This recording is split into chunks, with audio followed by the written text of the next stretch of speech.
Mr. Nsubuga.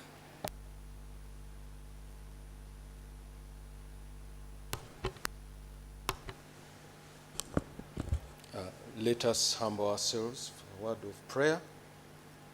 Lord God, we thank you very much for the gift of life, the gift of health. We pray that you give us the wisdom and guidance to have a very effective launch and meeting. And we also pray for those who are on their way for this meeting so that they reach safely. And we pray all this in the name of Jesus Christ, our Almighty Lord. Amen. Thank you, Mr. Nsubuga. Thank you, DJ. You may now take your seats. My name is Sheila Mwanga, and I'll be your chair for this morning as we launch the Talk to Your Regulator series. Our keynote speaker, we have a number of NGOs in the room who will introduce themselves, who they are, their organizations very quickly, and where they come from. But our keynote speaker, I would like to also, in a very special way, recognize our network of NGOs here in the room. I know I have seen the National Coalition of Human Rights Defenders. Bob, thank you for coming. That's one of our network umbrella bodies. That is Bob. I've also seen LASPNet, the Legal Aid Service Providers Network. Keynote speaker, that's one of our umbrella bodies as well. I think Maria is there from LASPNet. Of course, the National NGO Forum, part of the organizers, is also one of the umbrellas in the room. I don't know if we have any other umbrella in the room, keynote speaker. I also want to recognize some of our NGO leaders. As you know, Mrs. Margaret Sekaja is here. Mrs. Sekaja, thank you always for working with NGOs. That is Mrs. Margaret Sekaja, one of our NGO leaders. Let's warmly welcome her as well as we welcome all our networks. We're going to introduce ourselves, but we have our partners, keynote speaker, who are also part of this event. I have seen Nicole. Nicole is the head of facility, DGF. There she is. Yes, Nicole, you're welcome. David is also here in the room. David, you're welcome. David is a human rights officer at the US Embassy. Thank you for making it. And of course, Gilbert from the EU, that's also our partner. Thank you so much for making it. Our keynote speaker, we're going to have a quick round of introductions so that you know who is here, so that the regulators also know who is around the table. Quickly say your name, your organization, and where your organization is located. Very quickly. We have the microphones. Let's go for it. You can start there. Good morning, ladies and gentlemen. I'm Ibrahim Mkonge from Richard, Uganda. Richard Hand is... Yes. Yes, you say where you from. Good morning. Good morning. My name is James Inkovi Liombia. I work with Human Rights and Peace Center, School of Law Macquarie, for purposes of this meeting. Good morning, everyone. Good morning. My name is Frederick Olinga. I am from the NGO Quality Assurance Certification Mechanism, QAM. Thank you. Good morning. Already introduced. My name is Horace Ruakabrete, Compliance Manager in SSF. Good morning, everyone. My name is Elizabeth Mbabazi, and I work with Safe Source Africa, based in Kampala. Good morning, everyone. I'm Rogers Mudsha. I work with Help the Crying Voices. We are in Shema District. Good morning, ladies and gentlemen. I'm Ndifna Mohammed. I work with Justice Access Point. We are based here in Kampala, but operate countrywide. Good morning. My name is Bashir Twesije. I work with the Civic Response on Environment and Development, CRED, and we're based in Kampala. But I also chair a network called the Civil Society Coalition on Oil and Gas. Good morning. My name is Maria Kadu. I work with LASPNet. LASPNet is based in Kampala, Mengo. Let's do like Maria. Let's speak into the microphone so that we can hear each other. Yes. Good morning. I'm by the name Mukoyalea. I work with Freedom and Rome, Uganda. It's a lesbian, bisexual, and queer-led organization, and it's based here in Kampala. Yeah, good morning. My name is Joseph Muhumza. I work with Masecops. I'm based at the headquarters in Kampala. Good morning, everyone. I'm Nicole Bieler from the Democratic Governance Facility Management Unit. Good morning, everyone. I'm Teresa Tumwesije with the Uganda National NGO Forum in Kampala. Good morning, everyone. Nalwanga Rita is my name. I work with the National Association of Professional Environmentalists, NAPE. We are located on Entebbe Road. Thank you. Good morning, everyone. I'm Sydney Saka Aliniti, working with Citizen Concern Africa in Kampala. Sylvia, we didn't hear you at all. Just speak into the microphone, yeah. Good morning, everyone. I'm Sydney Saka Aliniti from Citizen Concern Africa in Kampala.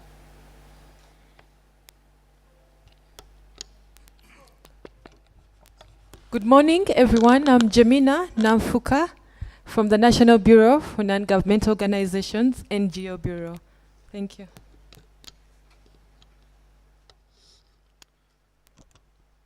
Good morning, everyone. I'm Frederick Okiro from Human Rights Council, Kampala.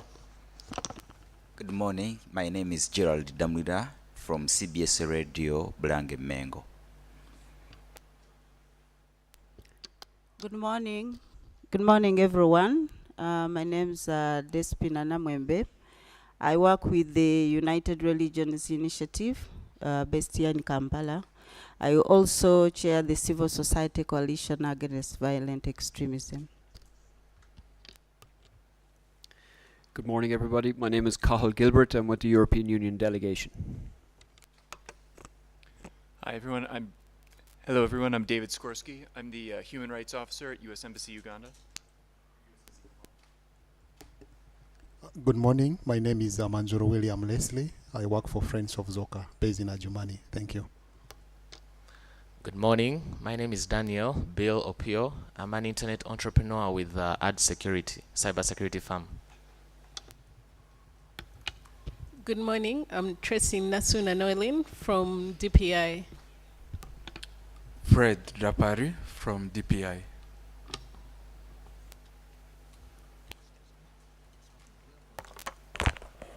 My name is Moses Isoba. I'm the Executive Director at the Uganda National NGO Forum. My name is Christine Naluboa. I'm the IT Certification Supervisor, National Information Technology Authority.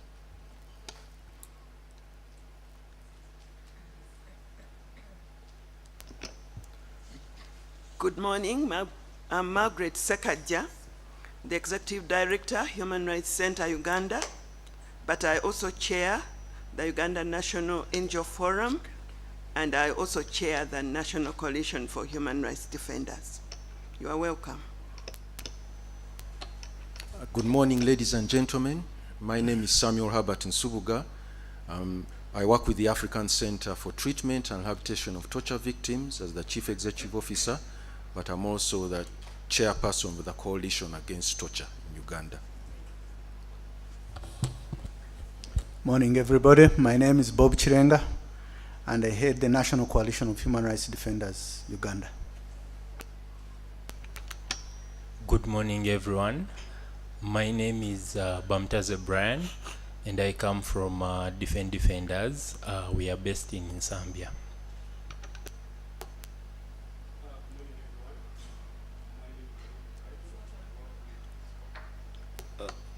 Okay, thank you. Good morning, everyone. My name is Ariamba Brighton. I work with Youth for Green Communities. It's based in Wakiso, but we work countrywide. Thank you.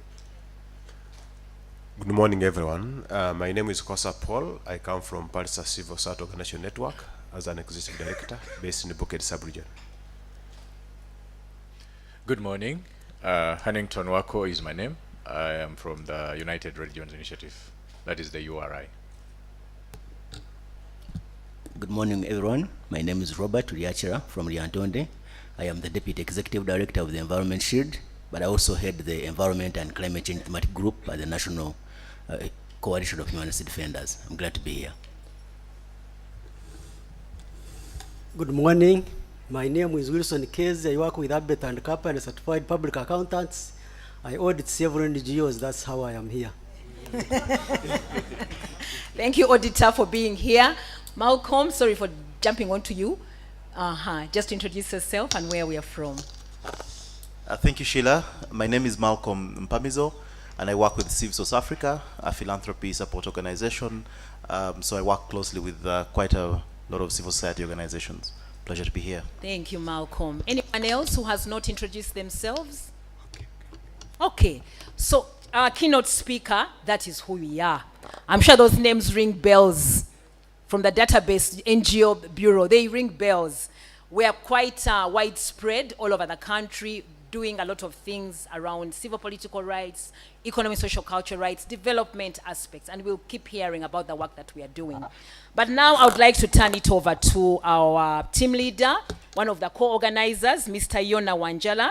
Yona, you're going to welcome the regulators, you're going to welcome our participants, and you're going to help us frame why we are launching the Talk to Your Regulator platform today, the 18th of August. Please join me again in welcoming Mr. Yona Wanjala. So if we are clapping, we are really going to clap. Yona, you want to come here?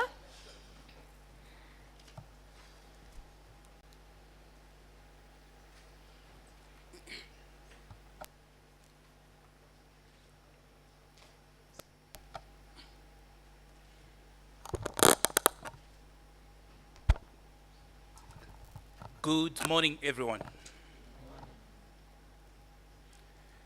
And good morning to all those online.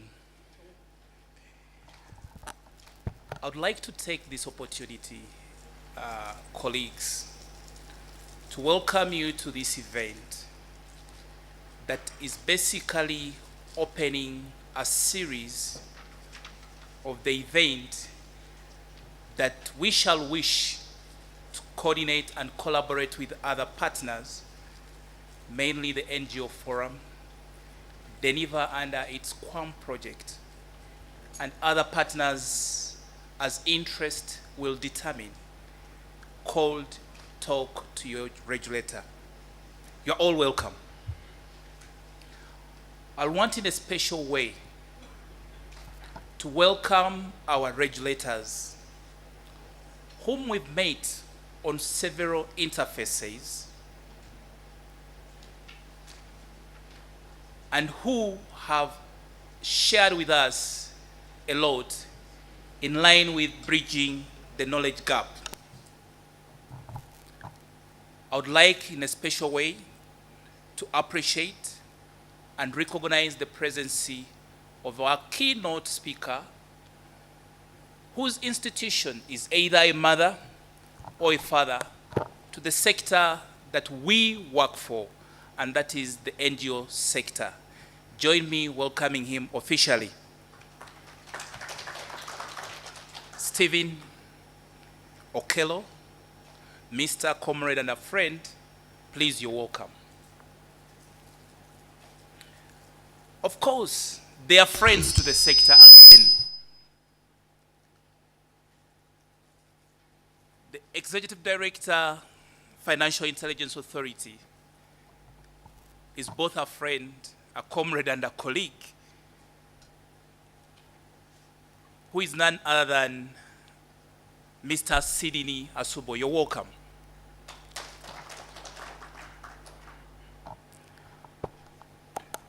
To the man who speaks with the deepest voice on the team, from the NSSF. So those ones who have reached my age, please tag along and ask specification. How can we have any window? How do we, what is the process? What does the process entail? He's here, and he's called Geoffrey Sajabi. You're welcome. To our IT expert on the team, the man who speaks the language of Internet of Things, he's none other than Johnson Tomosime. We've heard also honored with the Commissioner of Taxes, given the topic that we are handling. Madam Sarah, you're welcome. If I'm not mistaken, we've gotten a representative from URSB. Please introduce yourself. before I welcome you, but you're welcome. So, Kamsime Rachel, and I'm a registrar of companies. Thank you. Right. Colleagues, we are all here for one simple thing. The talk to the regulator session is a search for solution on issues relating to the NGO regulatory framework and its unintended consequence. We brought or requested the availability of these regulators to answer some of the questions, to clarify some of the questions, to listen to us in line with our concern on issues of compliance. We as DPI and our collaborators, which is the NGO Forum, we believe that it's good to run a well-regulated NGO sector. But however, we also are conscious that sometimes regulating the sector can lead to over-regulation. And also looking at the emerging trends, not long ago, over 50 NGOs were suspended in their operation. And of course, for us in the language of the NGO and in the field, we term that as shrinking civic space. Personally, I prefer calling it a shifting civic space. But while that is coined, of course, anyone can say that 50 versus the 14,000, that is too small a number. But in the civil society sector, we say an attack on one is an attack on us all. And sometimes such trends send some signals of tremor and fear into the sector. And we begin censoring our action, censoring our operations. But while we're still pondering about this, we said, wait a minute, let's dig deeper into this suspension. This, again, with our collaborators, led us to nothing but conducting a survey called Operation Know Your Status, that is going to be, whose findings, brief findings, are going to be shared with us today. The Operation Know Your Status was basically looking at what happened that led to the suspension. Is it an issue of non-compliance? Is it an issue of defiance? Is it an issue of ignorance because of the knowledge gap? Is it an issue of regulatory burden because you seem to be complying to several regulators? What exactly is it? So in this Operation Know Your Status, we basically reached out to a number of NGOs across the country. James Nkubi is going to share with us the findings of the study, and it highlighted some elements that actually informed this session. In some of the concerns, or several concerns, in our outreaches, but also that came out partly as part of the study, was, colleagues, we are receiving a lot of emails from URA demanding income tax. And for us, our question was, but we are just doing charity. We're not a profit-making institution. What could be the problem? Maybe we are ignorant of the law governing taxes. Maybe we need to listen to the regulator when it comes to taxes. Are there things that we do that actually attract taxes? And to us, maybe we need to listen to the regulator, but also ask questions for clarity in line with that. Other institutions had concerns about the Financial Intelligence Authority. Perception was maybe it's an institution used to shrink the space. And we are saying, instead of us actually hearing it from the corridors, why don't we discuss together? Some of the NGOs, the compliance form of the Financial Intelligence Authority actually seems not to apply to some of the institutions because they feel it not applicable, almost 50% of the question. Could it be an aspect of lack of knowledge, or we need to hear more from the regulator? And in line with this, what requires to be improved? Because in this discussion, we shall really appreciate, since it's going to be a series of events, it's going to be an annual event, where we shall be actually relaying compliance index and performance. How has the NGOs performed in terms of compliance?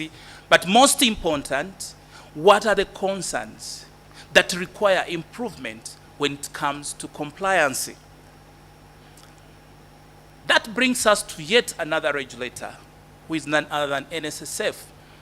Some of the institutions up country still had knowledge that NSSF compliance requires a certain number of full-time employees. And some of them have been approached by NSSF representative, actually accusing them of non-compliance. So what does that requires of NGOs? I know the law is there. Everyone will tell you they can download it, but few of us maybe can understand it. So we shall appreciate again hearing from NSSF in this.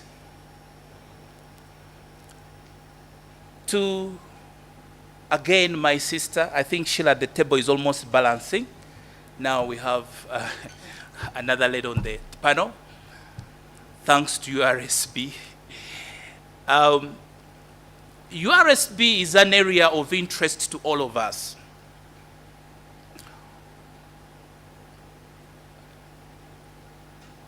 Organizations have been having troubles, as the findings will show, that renewing the permit became an issue because the Bureau could say, go and complete the processes with URSB. URSB, you plug in a name, they say, please, you cannot reserve a name on this. And this happens when you've been existent for over 10 years or 15 or so. And here you are, hitting a snag that you have to rebrand. Are there some things we would want to hear on this process that informs our renewal and compliance issues when it gets to the nexus between URSB and the NGO Bureau? Or what is that we must listen? Again, this is not a finding of the research, but from our field outreach, that even certain objectives cannot pass the process. What is that we have to comply with? What do you expect of us as the sector? Now, those are among the few regulators here. We shall also, I think, within our shortest time possible, we shall be getting a representative from KCCA for organizations working within Kampala, but also organizations working up country seem to have the same challenge, that getting your memorandum signed in some of these offices is a very big challenge.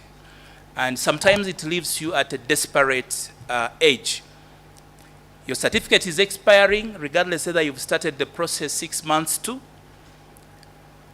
But they tell you that, you see, the board will sit to look at your application processes maybe in December.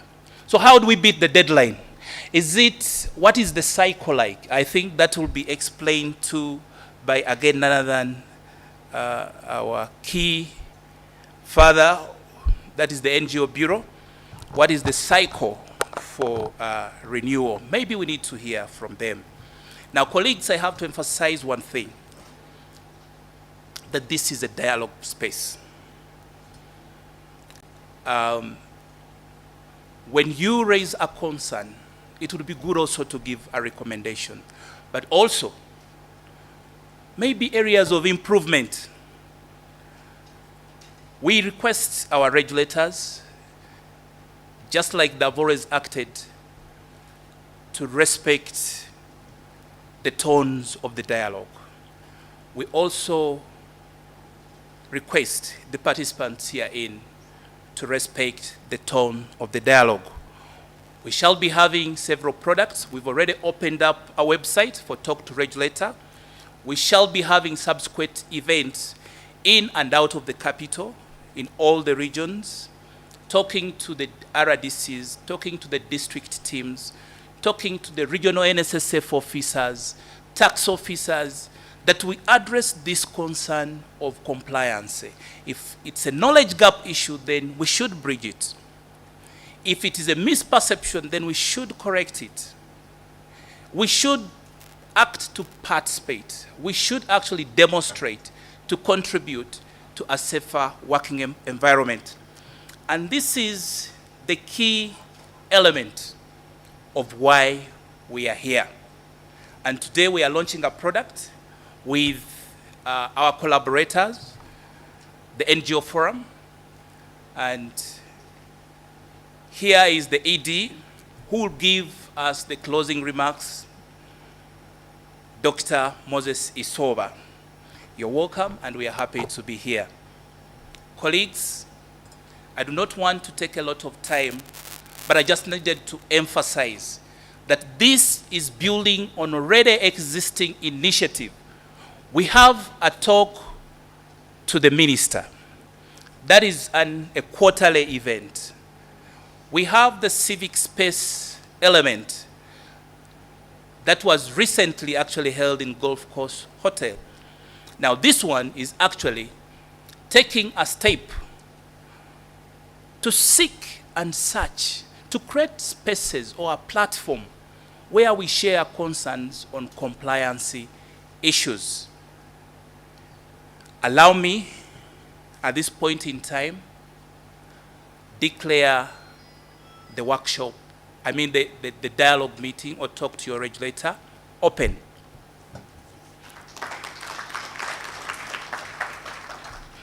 I would like to take this opportunity to welcome our keynote speaker, who is none other than Stephen Okello.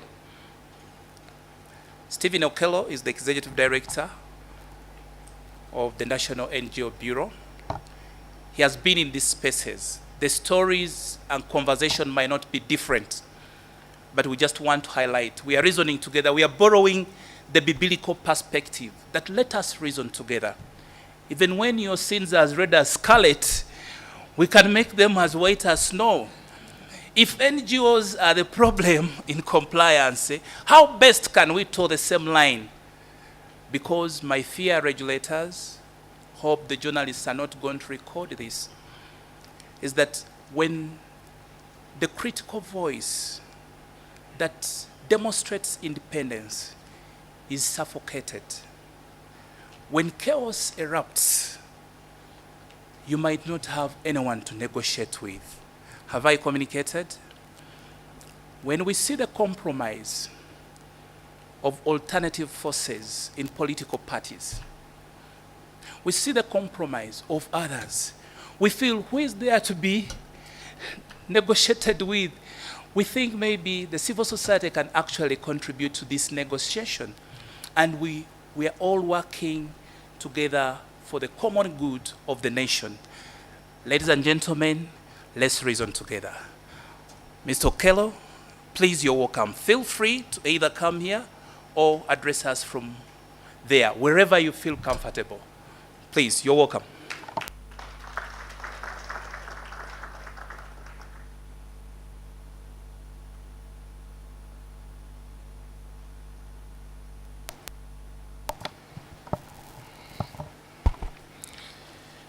Yes, thank you, Yona, and also thanks to Sheila. The heads and the representatives of the different regulatory bodies, the government officials who are present, the development partners present, the NGO leaders present, the media, the private sector, all the invited guests, all protocol observed. I want to, in a special, of course, start by thanking DPI and NGO Forum for bringing on board and organizing such an initiative, just as Yona said, that we already have a number of them that are ongoing. But I think there's a lot of weight and value that is contained in this particular one. And that's why I think I'm glad that we have a platform now where we can have all the regulators sit in one room and we have an open dialogue and an open discussion. So I'm very glad that we are here to have a launch and the very first event of Talk to Your Regulator, because it's very clear that this is a dialogue space, and that means that we need to make very good use of it. And I also want to re-emphasize what Yona said, that this is not a space to attack each other, but it is a space where you dialogue, discuss, agree, respect each other's views, and then see the best recommendations you pull out of it. Because at the end of the day, this is one country that all of us belong to, and whatever we discuss here is for the good of the country. I also want to indicate that I appear to have walked in late, but actually I wasn't late. The organizers held me somewhere and said, wait until when we tell you to come. So I had to wait for a signal until they said, now you can come. So I was following keenly until I was told to come. So that is how I was able to get here right at the time the function was supposed to start. I also want to add my voice to what Yona has already said. Next month, I'll actually be making 17 years for working in this sector. And that means that I have seen, I've gone through so many processes, I've discussed and shared so many views with the sector. And that's why it's important that when we have an initiative coming like this, it is something that's going to further improve a number of things that are ongoing in the sector. So I was guided by the organizers that my focus today should only be on the compliance obligations of the NGOs. So I'm going to mainly focus on that, and I will not deviate from that. So let me just start by introducing to you what the National Bureau for All NGOs is about. All of you are aware that the very first NGO regulator was put in 1989, and all of you know that we had what was called the National NGO Board under Ministry of Internal Affairs. That was a department. But in 2016, the NGO Act 2016 that repealed the NGO Registration Act of 1989 introduced what was called the National Bureau for NGOs, that is commonly now known as the NGO Bureau. It was introduced as a semi-autonomous entity under the ministry, because those are some of the recommendations that the sector made, that they wanted to see a semi-autonomous entity that was overseeing their operations under the ministry. And this entity was given 5 key responsibilities The first one was to register all NGOs in this country. The second one was to regulate their operations. The third one was to monitor the activities they're carrying out. The fourth one was to inspect, and the last one was to coordinate the activities they were carrying out around the country. The NGO Bureau has got a vision, and the vision is in line exactly with what we are discussing today. The vision of the NGO Bureau and the dream of the NGO Bureau, because it's a dream that pushes all of us every day to wake up and do what we do. And our vision is to see a vibrant and accountable NGO sector. That means that you cannot see a vibrant sector and yet they have issues on how accountable they are. So, and that's how our vision is, that we want to see a vibrant and accountable NGO sector, enabling citizens' advancement and self-transformation. That is a dream that the questions will always be asked. Have we reached there? The answer may be no, but of course we are on the way. We are not where exactly we want to be, but also we are not where we used to be. That means that it is a journey. And one day, one time, we shall achieve this dream, that we shall see a very vibrant sector, but also in addition to that, we also want to see a sector that is accountable.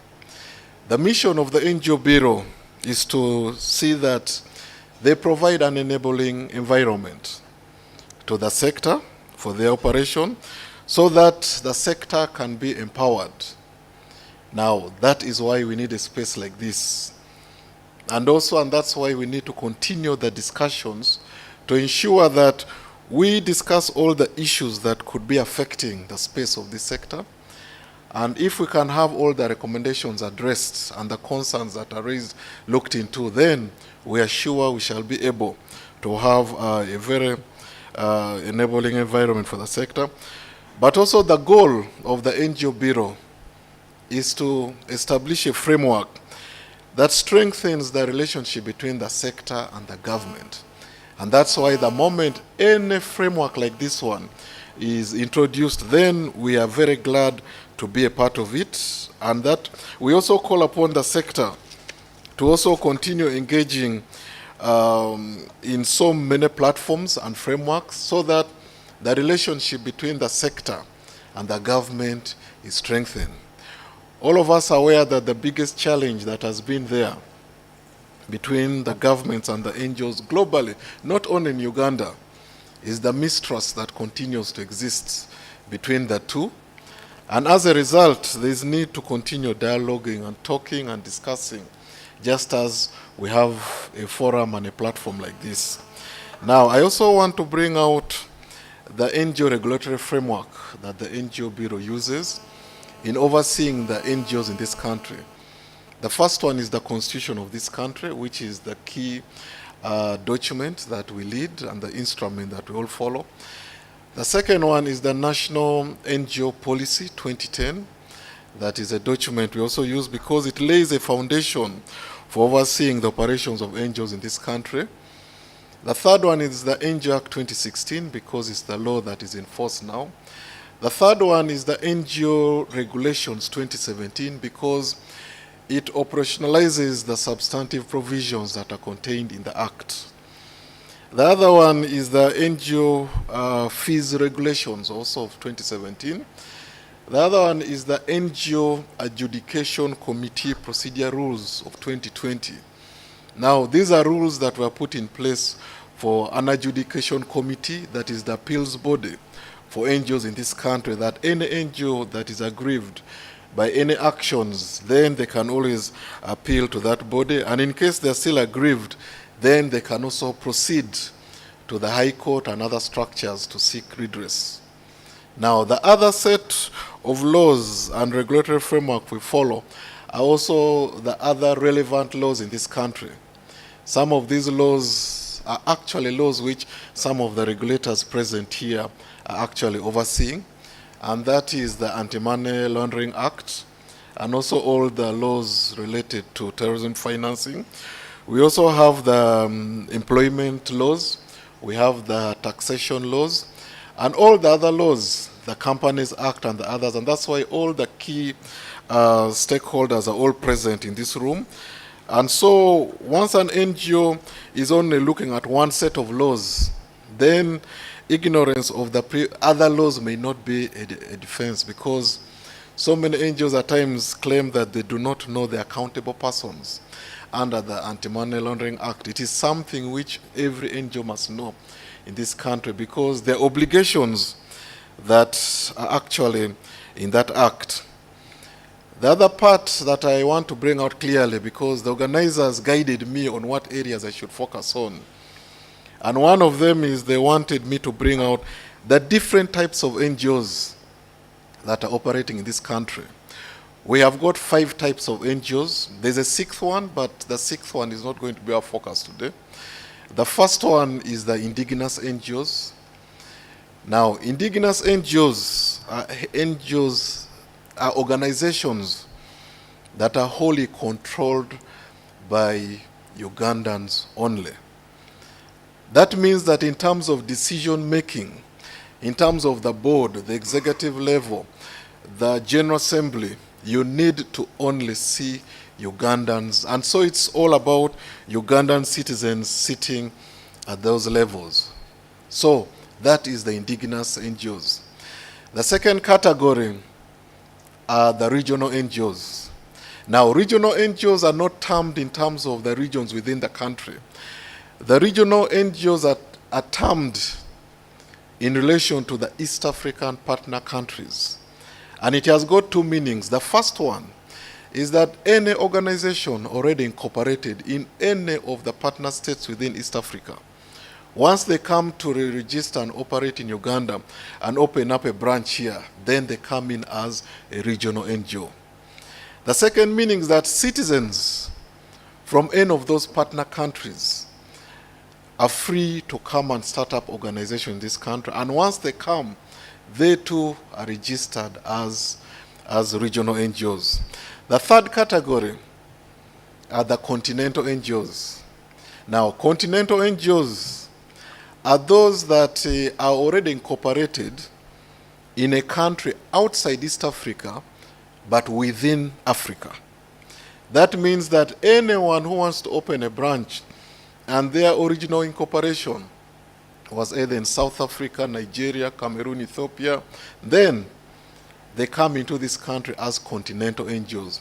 However, an addition is also given to that. Citizens coming from those countries can also come and open what you call continental NGOs. Now, the fourth type of NGOs are what we call international NGOs. Those are common names you have heard around. Now, international NGO means that organizations that are already incorporated in countries outside Africa, and that is where you draw the line from, outside Africa, and would love to open a branch in Uganda. Meaning that what they're opening in Uganda is a branch. The decision makers, the headquarters are not within the country. All of them are in a country that is outside Africa. Then the last category we have are what we call foreign NGOs.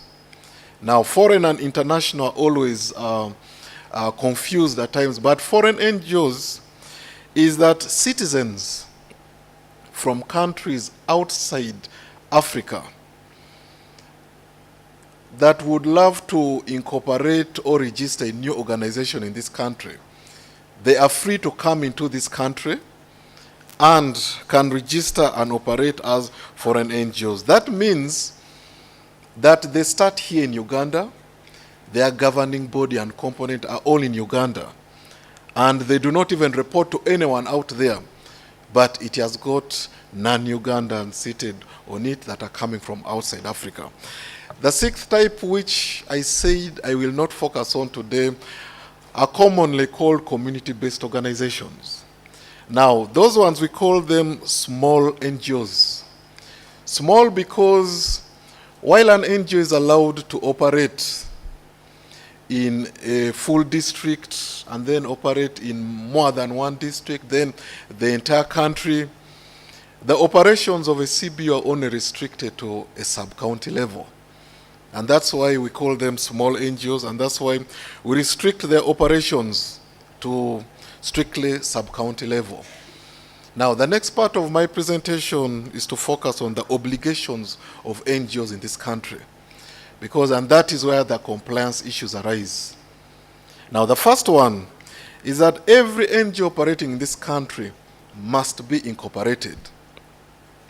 My assumption is all of you already know the meaning of incorporation, and that's why URSB is seated right here with us. Incorporation is what gives birth to your organization, meaning that you cannot proceed to the NGO bureau to get a permit or be registered if you are not a legally recognized entity. That means that incorporation gives birth to you.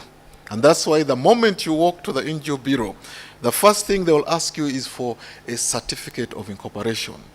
Now, a certificate of incorporation to a layman in relation to a human being is what you'd call the birth certificate of any person seated in this room. So the moment you walk to the NGO bureau, you need to show that I am already a legal entity, meaning that I can transact in my capacity. I can sign partnership agreements with development partners who are giving me funds. I can enter into contracts. I can acquire property. And that is the purpose of incorporation. Of course, you see, unless you appreciate why each of them is there, at times there are complaints and concerns that why are all these requirements there? But each of them serve a purpose. That means that every NGO in this country must be a legal entity. And that means that you must be incorporated. However, incorporation varies because indigenous NGOs and foreign NGOs, all of them incorporate within this country. But the international NGOs and the continental and the regional ones come already incorporated. That means that the moment they come into this country, there is no additional require for them to incorporate, because double incorporation would mean like we are cloning an already existing entity. That means that any part of the country you go after incorporation, your original incorporation will always be respected.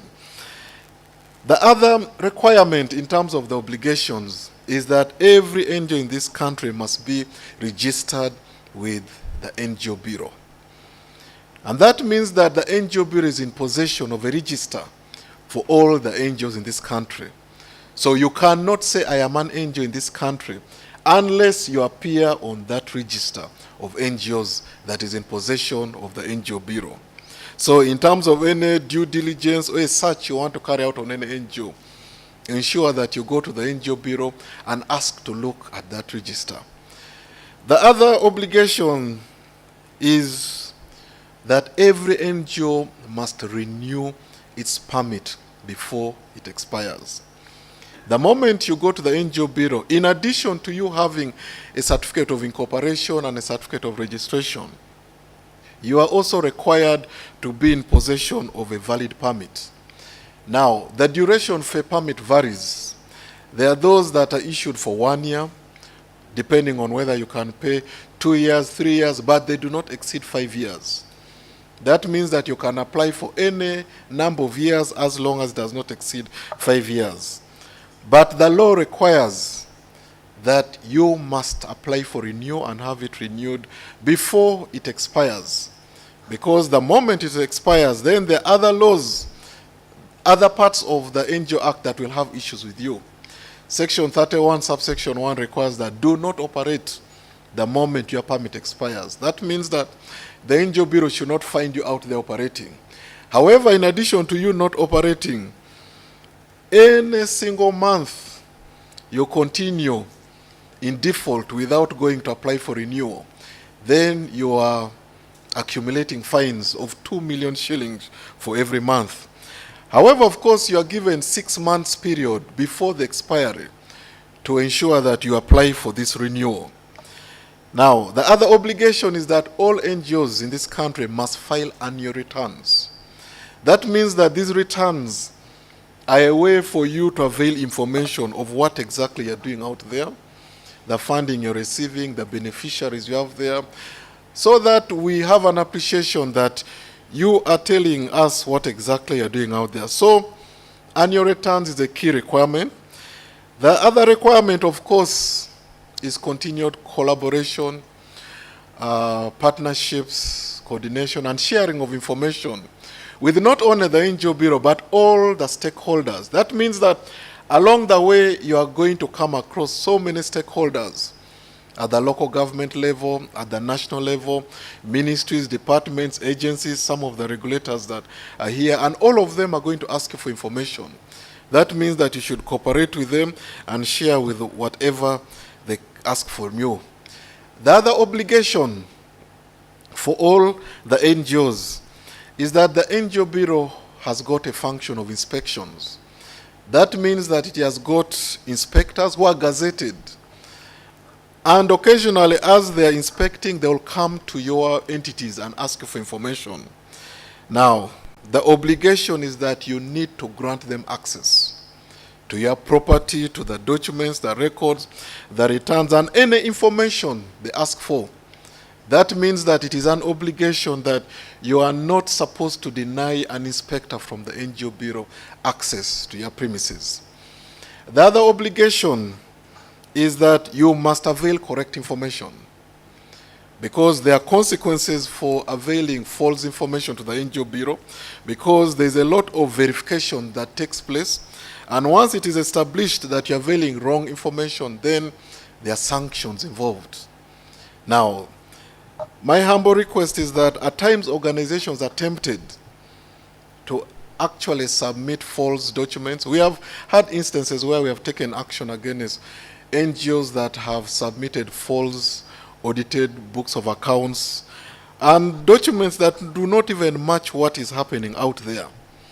Now, the other obligation that is key is that as you go out to operate at the local government level, just because you have all these other 3 documents that you must have, the certificate of incorporation, a valid permit, and a certificate of registration, it doesn't mean that you just walk into a district without the authorities knowing about you. Your going there should be known by them, and that means that in the districts where you're operating, you must sign an MOU with them, because an MOU by there is for the good of the NGO that is going to a district. An NGO helps to define the relationship between this NGO and the actors that are at the local level. Because if you do not have any NGO, any MOU that is signed between you and them, your obligations and responsibilities do not come out clearly. So my request is that as you go into these districts, ensure that you sign MOUs with these local government authorities. The other obligation is that an NGO is supposed to operate within the permitted areas that they requested for. That means that if you come and ask the NGO Bureau to go and operate in Mukono, let's not find you operating in Gulu, because there's a procedure that you need to always go back and give notice to the NGO Bureau that I feel my capacity has now increased and I can actually cover more areas other than where I am operating now. So an obligation is that you need to stick to where you have been permitted to operate. The other one, of course, is that you need to cooperate with local councils, the district NGO monitoring committees, and the local government authorities, because a number of organizations at times feel that once they have these 3 instruments from the national level, then they can just walk into a district. No one should ask them for anything, but there's a requirement that there's an obligation that you cooperate with the authorities out there. The other obligation is that you need to engage in activities that do not undermine the security and the laws in this country. That means that if you carry out any activity that undermines the security and other laws, and not necessarily only the NGO Act, then you are breaching some of the obligations that are in place. The other one, of course, is that you need to engage in activities that do not undermine the interests of this country and also the dignity of the people of this country. That means that whatever you are doing, much as you are voluntarily formed and you are free to register and operate, you must conduct your activities within those premises. The other one, of course, is that you need to remain non-partisan. I saw Electoral Commission also invited here. And it's important that we need to draw a line here, that NGOs are permitted to engage in political processes. No one stops an NGO from that, because at the end of the day, you may say, I want to engage in civic education, I want to engage in election monitoring, I want to publish, I want to sensitize the voters out there. You are free to engage in political processes. However, you are supposed to remain non-partisan. Under the law, under Section 44, non-partisan is clearly explained. One, you are not supposed to be found campaigning for any political party. Two, you are not supposed to be found campaigning for any individual who is standing for any elective position. Three, you are not supposed to fundraise for either political party or those individuals. Because the moment you cross into that arena, then you are breaching some of these obligations. Now, the other obligation is that apart from signing MOUs with the district local authorities, you are supposed to also sign MOUs with the donors or the development partners that give you funds and any stakeholder out there. We have seen so many instances where a number of NGOs have relationships with so many stakeholders that are strictly premised on trust. And I can tell you that if your relationship is premised on trust, and at the end of the day you do not have an instrument that defines and brings out exactly what your obligations were, then you are going to run into a lot of trouble. Because you are going to fail to have an instrument to refer to at some point in case things go wrong. Assuming a development partner turns against you and starts to accuse you of something, you need an instrument that defines the relationship that brought the two of you together. So those are some of the obligations that we had to pick and share with you today. Now, the other part of my talk today is to bring out the common compliance issues and gaps that have always had issues. And that's why Yona already tried to provoke some part of the discussion by saying there are already 50-something NGOs already suspended. And so these are some of the common compliance issues that we see around. The first one, of course, is failure to incorporate. We have already said that every NGO must be a legal entity. You must be a body corporate, meaning that you can transact in your capacity. We cannot allow you to operate if you are not a body corporate. That means that you are non-existent. So the moment you see any action is being taken against anyone who is operating without incorporation, it's that you are operating and you don't have any legal existence. So the first common compliance issue is that people operate without even incorporating. Of course, others may do it out of ignorance, but at times, ignorance of the law is no defense. The other one is that the common one also is that failure to register as an NGO. People operate out there, they call themselves NGOs, but they do not appear on the national register for NGOs in this country. The other one, of course, that is also common is operating with expired NGO permits. That is also a common one. So many times we receive so many people coming to explain, and others just say, oh, it was an oversight, oh, we totally forgot, oh, the ED was out of the country with the certificate. So many reasons are given, but the law requires that you are supposed to operate with only valid permits. The other one is that you are supposed to renew within 6 months. And that means that failure to renew on time, I had already hinted on this earlier, you then have issues that you have to address. The other common compliance issue is that you are not supposed to make changes or even effect changes that are in your internal governing document without informing the NGO Bureau. Now, I want to put some emphasis on this, that one of the biggest issues in terms of compliance that we find with the NGOs out there is not the non-compliance with the laws in this country, no. The biggest that we find is actually NGOs not operating with their own internal governing document. I chair a committee that handles complaints and disputes that are being resolved. And I can tell you that each time we go into these meetings, the first document we look at is not even any act or any policy or any rules, no. We start by looking at your own internal governing document, whether you are actually operating within your internal governing document. But I will tell you, if I can estimate, let me put a fairer number, that over 80% of people in the NGO sector do not know what is contained in their own internal governing document. You may grumble, you may say that cannot be true, but let's call up someone right now and ask them about things in their own internal governance document. They do not know. And yet when, let me say, the NGO Bureau is engaging them, they're actually shocked. And some of them even deny some of the provision and say, no, that's not our provision. And yet at the end of the day, these are documents that these organizations submit. Because you see, NGOs are voluntarily formed, no one coerces you, no one forces you with any document. It's you who develop them. But the mistake so many NGOs make is that they are more bent on fulfilling the requirements that the NGO Bureau is asking for or the laws require for, but they do not pay attention to their own internal governing documents.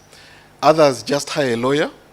A lawyer may also just get a precedent, an old copy, change a few things, and by that time we even get copies that there are details there that don't even match what this organization is there for. And at times when you invite them and say, there's this article in your own document, it says ABCD, and someone is denying it. At times because there's a lot of importation and duplicating, even names of previous people in other organizations are carried forward to others. And that's how you find people even have names of people that don't belong in the organization. We see it all the time. Because people in the organization just said, please show me where I should sign so that you submit to the NGO Bureau. And most cases, it is the last page where people say, we are the ones subscribing, we are adopting this internal government document. That means that they don't even read the content. Even when they're registered, they do not take time to build the capacity of their boards, their staff, their members on the content. I'll tell you that some of these documents, even when you ask for them, these people have to look for them because after the Bureau registers them, no one pays attention to them, no one reads them. And that's why organizations run into governance issues. That means that one person becomes the expert and becomes actually the internal governing document and starts to say, okay, you're on the board, you are now the ED, and before you know it, the organization has serious governance issues. So the biggest issue which all of you should note in terms of compliance is that NGOs are not complying with their own internal governing document. Before you even blame the laws in the country, before even you say there is shrinking civic space, you need to start internally. So that is my humble request on that. But the other one also is that you are supposed to ensure that you request for review of your permit before you effect any changes. Meaning that if you are changing for areas of operation, changing objectives, do not effect them unless you have applied for review. Now, the other common compliance issue is giving false information. I've already hinted on that. The other one is failure to submit annual returns. It's also a common one. People keep operating, but you find someone has operated for years, he has never filed any return anywhere. And that means that there's no record anywhere on their file to show that they're even out there operating. The other common compliance issue, of course, I've hinted to this, failure to promote governance, transparency, and accountability in these NGOs. One of the objects of the NGO Act 2016 are those three key pillars: promoting governance, transparency, and accountability. The other one, of course, that is common is failure to notify the NGO Bureau once you cease your operations. The only key stakeholder that these NGOs remember to notify are their landlords. Apart from the landlords, they do not even bother that I appear on a register somewhere. Let me go back to the NGO Bureau and tell the NGO Bureau, I have challenges and I can no longer continue operating. And that means that you remain on the register, but actually out there you are not in existence. And that's why in 2019, when we carried out a verification and validation exercise of NGOs in this country, our register was showing us that between 1989 and 2019, there were 14,207 NGOs on the register. So we divided this verification and validation exercise into two. The first one was an internal one, where we went through all the files of the 14,000 NGOs to find out whether they had valid permits. Then we established that only 3,810 had valid permits. Then after that, we went to the second phase to go for an online process where any NGO that was out there operating should then come and declare whether they're out there or not. The number dropped further to, I think, 2,118, something like that. Now that means that even the ones that had valid permits, I do not know whether they were still in their briefcases, but they were even nowhere to be seen. And that means that a number of these organizations, and of course the reasons are there. One reason is that the reason why there was that drop is that it was the first time we were carrying out a verification and validation exercise since 1989. But of course another reason that we are on right now is that these organizations close quietly. They do not ever notify you that I am appearing on your register, but I can no longer continue operating, so please, can I be removed from that register because of A, B, C, D. We have either achieved objectives or else the following challenges cannot permit us to operate. So that is also a common compliance issue. The other one, of course, I've hinted on, failure to comply with the internal governing document. The other one is failure to sign MOUs with the relevant authorities. And that means that every NGO has got a line ministry, and you are supposed to operate and sign an MOU with your line ministry, depending on where your objectives are. The other common, of course, is failure to operate within the other laws in this country. Now, the organizers also asked me to say something about the challenges that the NGOs are facing in this country, that we are seeing as a regulator. It may not necessarily be in relation to the compliance issues, but there are a number of challenges that are already there. The first one is, of course, the finances. NGOs continue to face financial challenges. And of course, this also then brings the aspect of the weak sustainability. Meaning that if you are not sure of your finances and where you're going to get money in your next year of operation, then your sustainability is weak. And what does a weak sustainability do? It removes your independence, it removes your security as an organization, but also it leaves you uncertain. And that means that when you operate, it's like someone who lives every day hand to mouth. You are not sure whether you're actually going to be there the next year. So, funding challenges remain a very big problem for the NGO sector in this country. The other one, of course, is the competition that we see in the NGO sector. And NGOs, of course, are competing for a number of things. They're competing for time, they're competing for talent, they're competing for attention, they're competing for credibility, but they're also competing for funding opportunities. That means that at all costs, NGOs have to do everything to remain relevant. And so the competition is real. But of course, the other thing that is a big challenge is the issue of the effectiveness of the NGOs that are operating. One, of course, is that there's a lot of pressure on the NGOs operating in this country.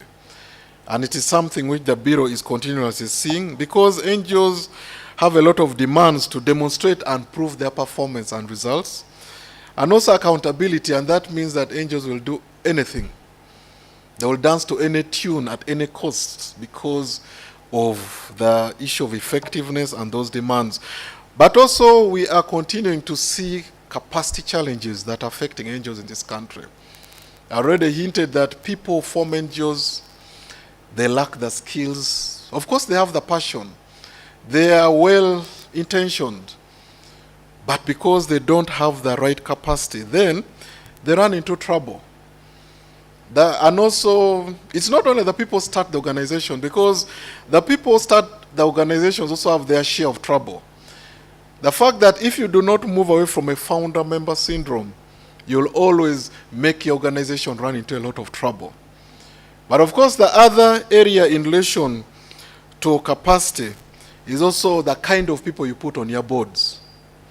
Meaning that if you put a board that has a weak capacity, then you have to be sure that you're putting a driver who will lead you into a direction that may actually plug you into in a direction that you are not actually ready for. So who are the kind of people you're putting on your boards? Do you really take time to do a lot of due diligence and ensure that you are putting the right people? Or you just identify friends and say, you come, I think you will not have issues with me, so you are good here. And so that is a challenge that a number of organizations are also facing in this country. So the kind of people on your boards, but also the kind of staff you're employing. Are you just employing people just for the sake because you started the NGO, then you're putting a friend, a relative here and there? At the end of the day, the organization is going to run into trouble. You're going to run into compliance issues because the problem is not that you are interested in remaining compliant, no, non-compliant. The problem is that the people you have put, the technocrats, the technical team to help move this organization lack the competence. The other one, of course, if you're a membership organization, the members you permit to join your organization, you need to pay attention to them. Of course, a membership organization has the General Assembly as the supreme decision-making organ. The people you put on your register, you need to pay attention to them. If you just put a couple of friends because you want them to endorse your decisions, rubber stamp everything you want, submit reports to AGM and everyone just clapping for you, no one actually is cross-examining on issues of audited accounts or anything, then the organization is going to run into trouble. So that remains a capacity challenge. But of course, the other capacity challenge is in relation to integrity and trust. That remains a serious issue that's affecting the sector. The other one under capacity is also value and image. Are you making yourself valuable? Are you paying attention to the kind of image you're putting out there? But of course, the other challenge under effectiveness generally is the transparency and accountability. So you have to remain as effective as possible as long as you're transparent and accountable. But of course, the fourth and the last one is the technological advancements that are taking place. We're increasingly seeing that so many things are being overtaken by the technological advancements that we see. That means that NGOs that are not paying attention to that are going to run into a lot of trouble at the end of the day. So it is important that you pay attention to those challenges. Now, the organizers also requested that, as I sum up, they would want to see how can NGOs collaborate with the Bureau to create an enabling environment. So that is the last part of what I want to put out today. The first one, of course, is ensuring that we continue dialoguing. The NGO Bureau and all the NGOs need to continue to ensure that we are talking. People are venting their issues. No one is bottling them up. Because at the end of the day, we need to ensure that we are promoting partnership and more collaborations. And we are not instead promoting mistrust amongst us. Where there's mutual suspicion, you need to bring out, discuss them, bring out all your issues, get answers to them, and have them addressed. The other one, of course, there is need for more collaboration and information sharing. The moment we start sharing information more, then we are removing any form of mistrust or anything that undermines the enabling environment that would have in place. The other one, of course, it is important that the NGO Bureau and the NGOs ensure that the contributions of the NGOs in this country are appreciated. And that means that we need to profile and map and bring out what exactly the NGOs are doing in this country. Right now, I've already hinted to a number of you that the NGO Bureau and key NGO actors here are in the process of working on the State of NGOs report, whereby we have never had a document like this in this country.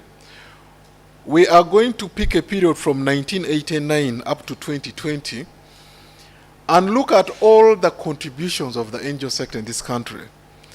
That means that we are going to see how much money have these NGOs brought in this country, who are their beneficiaries, what sectors are benefiting from this, and all this. So it's going to be a very comprehensive exercise. And after that, we look forward to annually ensure that we conduct this exercise.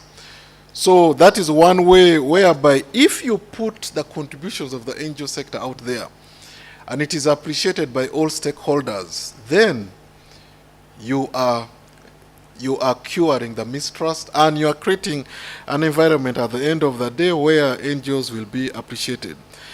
The other one, of course, we need to document the best practices that are out there and also publish them for public consumption. I will tell you that the image of the sector out there, from at times the radio talk shows I go for and the phone calls that come in, the feedback, I will tell you that the feedback at times sounds so negative. And that means that unless you put out documents of the good work you are doing for the public to consume, then they will continue to have a bias and see your activities from a negative angle and always put the negative comments towards the sector. But of course, the other one is the continued capacity building. For all the actors, not only in the NGO, but all the actors, from the state, the non-state actors, all the actors, we need to collectively work together and build their capacity. Some of the issues which of course Yona brought out, that some of these issues could just be issues of negligence. Do people know the laws in this country? Do they know the boundaries, where they should stop and what they can actually do? So in conclusion, the overall comment I can put out there is that ensuring that NGOs are compliant with the NGO regulatory framework is a shared responsibility amongst the different stakeholders. There is need for more capacity building and mindset change for both the state and the non-state actors to appreciate the rapid and the continual shifts in the fundamental new NGO operating environment. This will greatly help enhance the level of confidence, transparency, accountability, quality assurance, integrity, and trust in the operations of the NGO sector.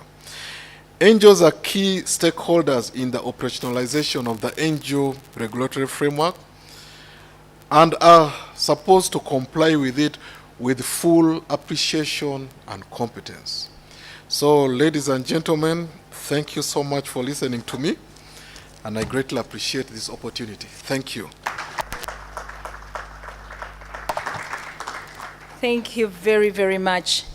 Thank you very much, Mr. Stephen Okello.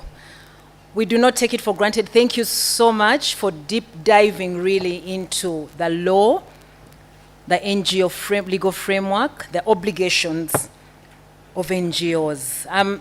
We are also very interested, and I could see when participants smiling, when you said 80% barely know what is in our own internal documents. That is a bit worrying and scary, but it is your perspective, it's all your analysis also that you have done, and we really, really appreciate that feedback. Keynote speaker, we have participants online. I think we have over 70 who have also listened to this keynote address and want to recognize them as well. We have people coming from Masindi, keynote speaker. We have Mbarara. We have people from Lira who have joined us as well. We have people from Ideal Woman, from Kampala, and among others. So we're about 70 who are actually joining in online, and want to acknowledge our online participants. There are new participants who've joined. When you get a chance, please introduce yourselves as well. Keynote speaker would like to turn the gears a little bit now. We have heard from you, we have heard your perspectives about the challenges for NGOs, the common pitfalls that you have seen as a bureau, the things that we are doing right, the things we're not doing exactly right. But we'd also like now to hear from a survey that was conducted by DPI. DPI has various programs running. There is this one called Operation Know Your Status. A small survey was done, apparently reaching over 630 NGOs, who shared, among others, their understanding of the legal compliance issues, but mainly also their challenges around compliance. I would now like to invite Mr. James Nkubi. James introduced himself from Huripec. Please join me in welcoming James. James has a whole report about the survey on compliance, but he will focus mainly, keynote speaker and regulators, on some of the challenges that were communicated by the 630. Now, this survey also is helping to get other views outside this room on what people feel are the key issues around NGO compliance. James, thank you very much. I'll give you about 20 minutes because we are really, really hard pressed for time. I'll use less. Thank you. Again, my name is James. It is not Jamusi. It is James Nkubi. There's a big distinction. What we are going to preliminarily share with you is a work in progress, which has taken 2 months thus far. This was a self-administered survey, which was pure online, so we have just been engrossed in the analysis of the synthesis. We thought that it would be a great opportunity with these officers here to take a sneak peek into what is emerging from the regulated entities. And like I've said, like Sheila was saying, we're looking at around 630 organizations that did this online survey. Like I said, self-administered, the number of questions that were there to guide this discourse. Now, I'm going to restrict myself to what is emerging in the context of what they think are the compliance challenges. Now, this aspect of regulation comes to bear when we're discussing with John and the team. For me, it comes to bear and it's personal when you actually take it home. I have a little chap, girl, who is privileged, and I'm privileged to take care of. One time she told me that she needed a ream of papers, ruled papers. And I asked, for what? And she told me, you bring the ream. Later on, she told me that she's being considered to be the class monitress. The discussions were in high gear by the head teacher. So I asked, what's the relationship between the ream of paper and your class monitress agenda? So she told me, you bring the ream, you'll see. So I brought the ream of ruled paper. Then one time I go back, and she sees that somewhere she's scribbling names. You know, 1, 2, 3. So I asked her, what are the names? She said, these are the noisemakers. I said, but you're not at class, you're not in class, you're home. She says, I know them. I know these people. I said, but noisemakers are supposed to be in class. You're supposed to be in class. And she said, you don't know these fellows, Daddy. I know them. They won't change. They'll be the same people, the same people. She began telling me cliques of people. So I said, you don't believe in change? She said, they'll never change. They'll never change. These are the people. These are the people. And I have to keep writing them. And I hand over the list. And spetare, breach. Now, when we're doing this survey, we're asking ourselves, what is the ideology of the regulators? For this young girl, she knows they will not change.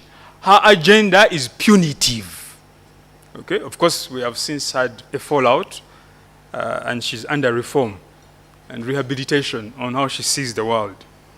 But in the same way, in this survey, we sought to find out what the regulated perceive, because perceptions are very critical in such a discourse.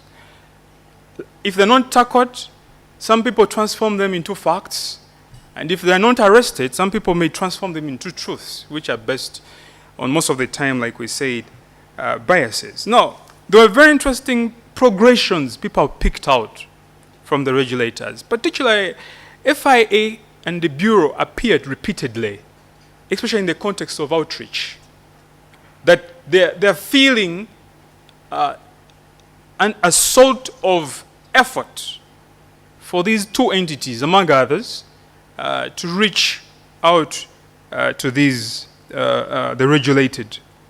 And then, interestingly, we got, the way the survey was designed online is that you can type what you think. And we got very interesting quotable quotes. And another progression. And there was this recognition of, I quote, a slow but emerging transformation of the regulators to service providers. There seemed to be a perception that has been building within the fraternity that regulators are actually gatekeepers with a robust punitive controlling measure. Now, when you begin hearing that some people are beginning to recognize that actually they are sensing or they are beginning to feel that there is a shift to service provision with customer care, I quote, empathy and available for engagement, we thought that that's a very interesting reality because, like I've said, there is a belief or there is a perception that the regulators are almost synonymous with control. Okay? And then another very interesting, again, quoted as an emerging change of compliance. There are two very interesting things that probably when we're having a discussion, they should come to bear in this discourse. The so-called punitive enforcement versus negotiated enforcement.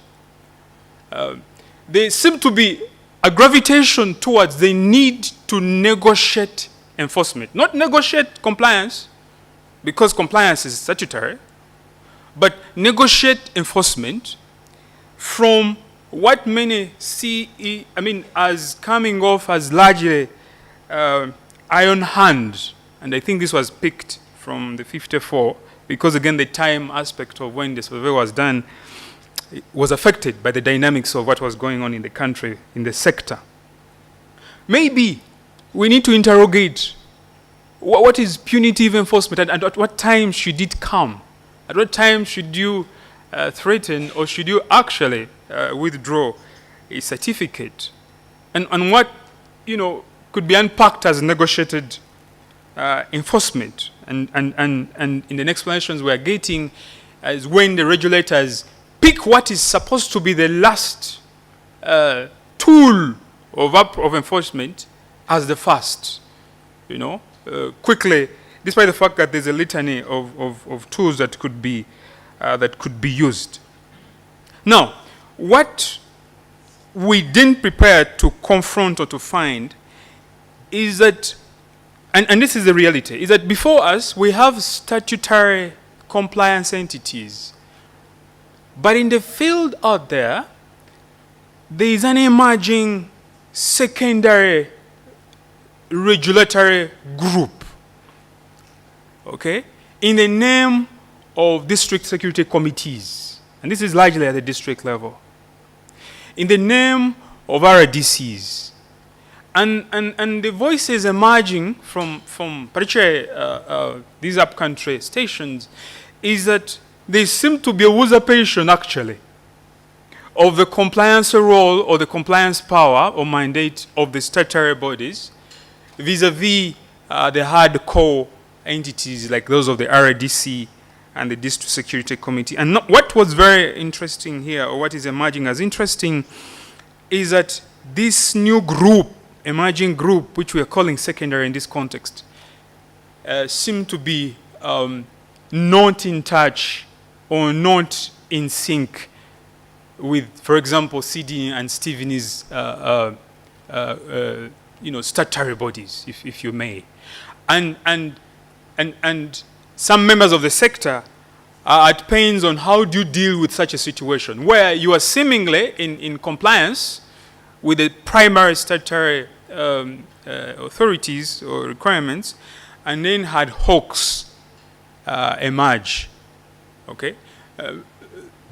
To which, if you don't, deal with what you've been asked of, you will not proceed. And there were examples that were being given, in particular the oil regions, months back, where the RDCs used to request for lists of attendees in workshops like these, and topics of what is going to be discussed, and even vetoing the topics that were to be discussed. And to them, these debates of whether that is actually compliance again, and what is the relationship between these secondary, we are calling them secondary for the purposes of the survey, versus those that we know or we are supposed to be dealing with.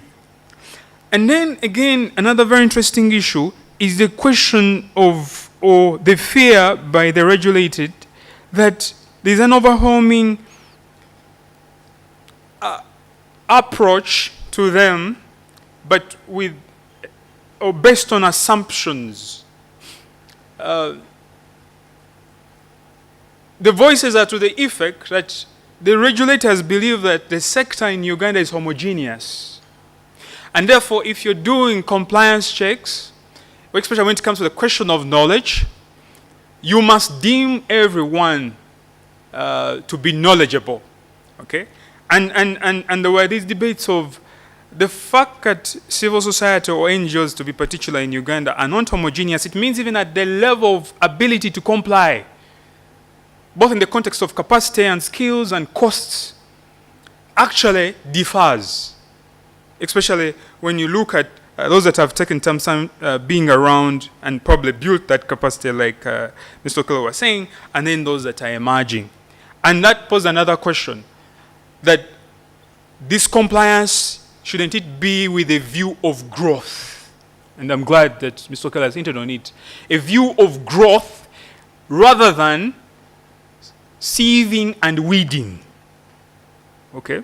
Because if you to go with the ideology or with the mantra or with a compliance model of weeding, obviously the stringent measures will not take into consideration the fact that some of these entities are simply growing. And because of the fact that the voices are insisting on the non-homogeneous nature, it follows, therefore, that sensitization, dissemination of the compliance agenda, and continued awareness cannot be dismissed of, especially if these entities, these regulated entities, are seen in the context of clients that must be helped to grow, and not simply entities that must be weeded out. Okay, so the clash of the growth model of compliance versus the weeding out model of compliance, vis-a-vis the agenda of the Bureau, for example, of creating a robust sector. Another aspect, as I come down, if this is a descending plane, is a question of the district monitoring committees. From the upcountry surveys, it is emerging that the district committees seem to be lacking budgets of functionality. And in the process, there are testimonies in these surveys where the respondents are actually alleging that you must facilitate these committees to sit and consider your certificates, especially I'm talking about now at the level of the CBOs, which again we can't be so selfish and not look into them as because it was an extended survey. So maybe again from the regulatory arm, and probably even as we are discussing later on, we cannot fly away from the committees. Questions of the budget, questions of the skills and the knowledge of these committees, and whether the committees have appreciated the role of the sector, like the Bureau, for example, or like NSSF might have appreciated it. And the sense that is emerging is that the committee are seeing themselves as more of gatekeepers to the space than actually regulators of the space. And the other somewhat emerging aspect is what some respondents perceived as the redefinition of the sector by some regulators as a milk cow. And there were questions, or there were answers alluding to URA and NSSF. NSSF will call you to find out if you've deposited the money of your members. They will not be interested in the challenges you are going through. But have you sent the money? Someone put here that the most popular question is, have you sent the money of your members when they receive calls? So there's a sense that we have defined these entities in the sector not as contributors to development, but rather as potential sources or as sources of statistics, basically. Tax entity statistics, and there's no effort to move beyond these statistics. And there were very peculiar examples of organizations funded by DGF, who NSSF continued to bombard, even when they were no longer receiving money to remit the necessary monies of their employees because of the lapse of the envelope. And their plea is that, look, beyond the fact that we are statistic in the so many numbers from which money is received, there are challenges that we also go through. So how, the bigger debate, therefore, is how do you redefine, or how the sector members or players think there is need to define them beyond what they can offer in terms of monetary to what they can offer in terms of development, and that they too also can have issues. One actually wrote in Uganda, and put quotes that nafe tulemererwa. You know, we also have challenges, and we could fail. The last two aspects, which are emerging as key as issues of reflection, probably, which we could again take benefit of this discourse going on here, is the limited use of technology, and the argument that technology, harnessing technology as a tool of compliance, especially in documentary transfer and filing, could have a big impact on cost reduction that currently is emerging in terms of compliance. In essence, therefore, costing or the cost of compliance to more than 8 entities, members were saying, is becoming actually a budget vote, an item. And remember that this is project money which has been planned for earlier. So the debate that is emerging therefrom, do the regulators talk to themselves on how to reduce, another emerging aspect, the duplicity of the centers of discussion or of compliance. Same information to different entities, and suggestions were to the effect that, can't we have NGO compliance data hubs, one center, you know, where these discussions take place on whether actually there is an ongoing discussion between the regulatory bodies. And then the last two aspects, like I say, this is a study in progress, is a very interesting issue here of time turnaround in processing of reviews or registration. This seemed to emerge largely from the district, and emerging voices are alleging that it has bred extortionist tendencies, where if you pursuing, for example, an MOU with a district, or you're pursuing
probably we could take advantage of the findings that are coming in that far.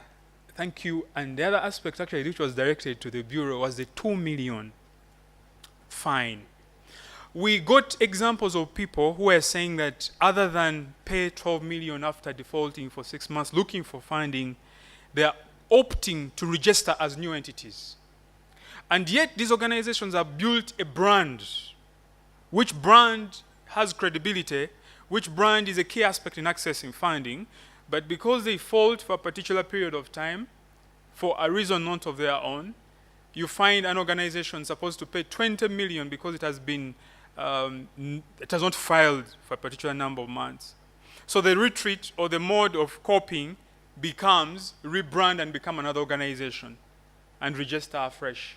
So probably a revisitation of that. There were very interesting recommendations on, can't the Bureau come up with a list of abeyance organizations?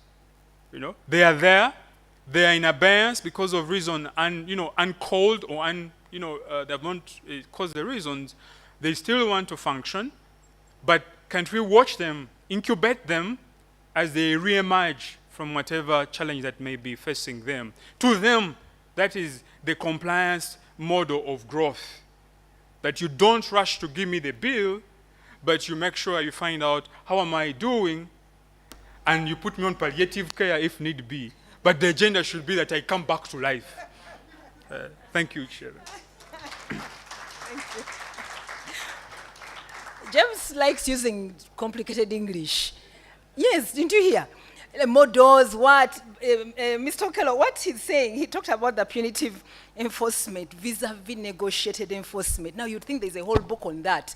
But simply what he's saying can the NGO Bureau first listen to us before caning us, before beating us?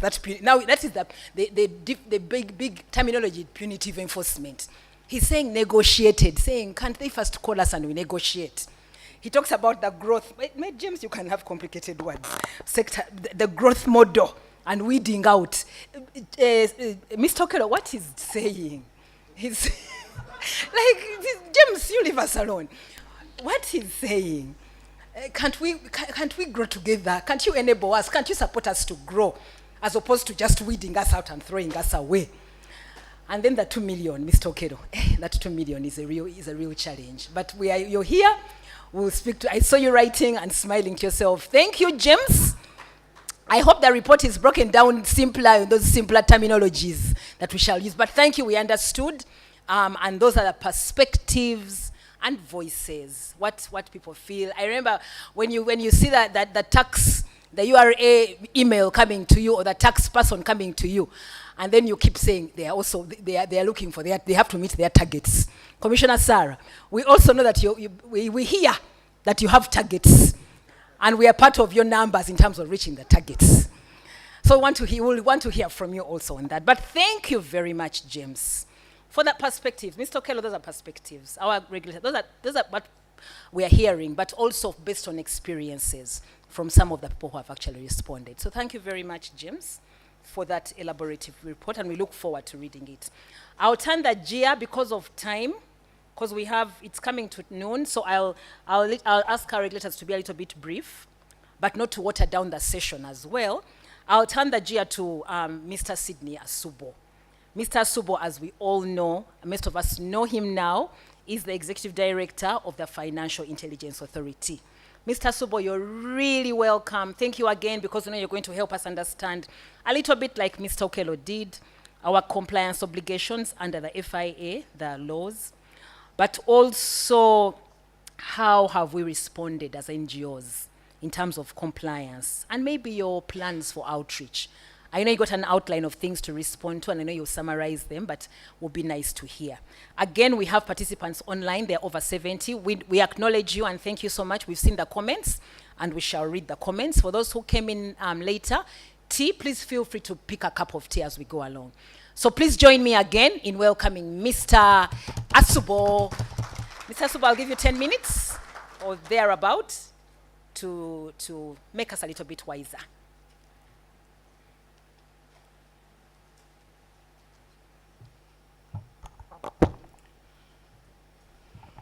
Thank you, Sarah. Sheila. No, whole morning I've been talking to Sarah, so. Yeah, thank you, Sheila, and all colleagues assembled here today. Within the 10 minutes that have been allotted, I will say these things. But at least there are three things that I want to highlight in terms of where we are in terms of compliance. One, I want to distinguish between alleged criminal acts versus compliance breaches. Now, in terms of the compliance breaches, those are the requirements in the law that the NGOs or NPOs, non-profit organizations, are obliged to fulfill. And they attract sanctions which are administrative in nature. These sanctions include reprimands, warning letters, and fines in some cases, as opposed to criminal acts, which, if committed, attract penalties, either fines or imprisonment. That distinction is very important because when it comes to compliance breaches, the ones to administer the sanctions is the regulator. In this case, that will be the FIA. While for the criminal acts, enforcement or the investigations will be undertaken by, in most cases, the Uganda Police Force, the Criminal Investigations Department, and the DPP to prosecute. In terms of the key obligations under there are two primary laws, because of course the primary legislation for NGOs is the NGO Act 2016 and the various regulations thereunder. But the other legislation that apply as well, including the Anti-Money Laundering Act. Specifically, under the Anti-Money Laundering Act, the NGOs are categorized as accountable persons, number 15 on the list in the second schedule. That means there are 16 categories, and NGOs are one of them. Now, there are various obligations under the law, some that apply generally to everybody who is categorized as an accountable person, and then there are those that are specific to other institutions, such as the banks, or those that maintain accounts on behalf of their customers, and NGOs are not in that category. From the time that we started applying the law, the two main obligations we have been asking NGOs to comply with are these. One, to register with FIA, because on this register we maintain is separate from the one maintained by the Bureau. So there's no duplication there, because the law requires us as FIA to maintain a register of accountable persons. So this applies to all the 16 categories. The banks, the casinos, the NGOs, the churches, the lawyers, and others. The second one is filing annual compliance reports. Annual compliance reports meaning that you must indicate how you have complied with the various aspects of the Anti-Money Laundering Act and the regulations thereunder. Suffice to point out that under the law, all accountable persons were supposed to register with us within the first 1 year of the law coming into force. The law came into force in November 2013. So by end of October 31st, 2014, it was expectation that all the NGOs that were in existence at that time ought to have registered with us. But that didn't happen. Now, something very interesting that I'll indicate to you is that since the law came into force, no single NGO has been penalized for breaches of the Anti-Money Laundering Act. Contrary to rumors out there, contrary to the what do you call it, the conception, the misconception, I'll call misconception. Not one NGO, even when the 1 year lapsed, we could have gone, if we wanted to be, what do you call it, overzealous regulator, to say, okay, this is the list, NGO Bureau, give us your list, we see, we compare those that have registered with us and those that have not, and then we penalize. We say these are the penalties. Sanction the board or the management, depending on who has caused the non-registration and all those things. But we didn't do that. Instead, we decided to educate by going to an outreach program with the various NGOs. But it wasn't yielding the results we wanted. And we were told that there appears to be some apprehension. But we didn't understand where this apprehension came from because we're a new body that had just come into existence. So we then said, okay, how do we then increase the compliance, starting with the registration with the FIA? Because the conditions to register are really simple. One, you must be incorporated, and a body corporate.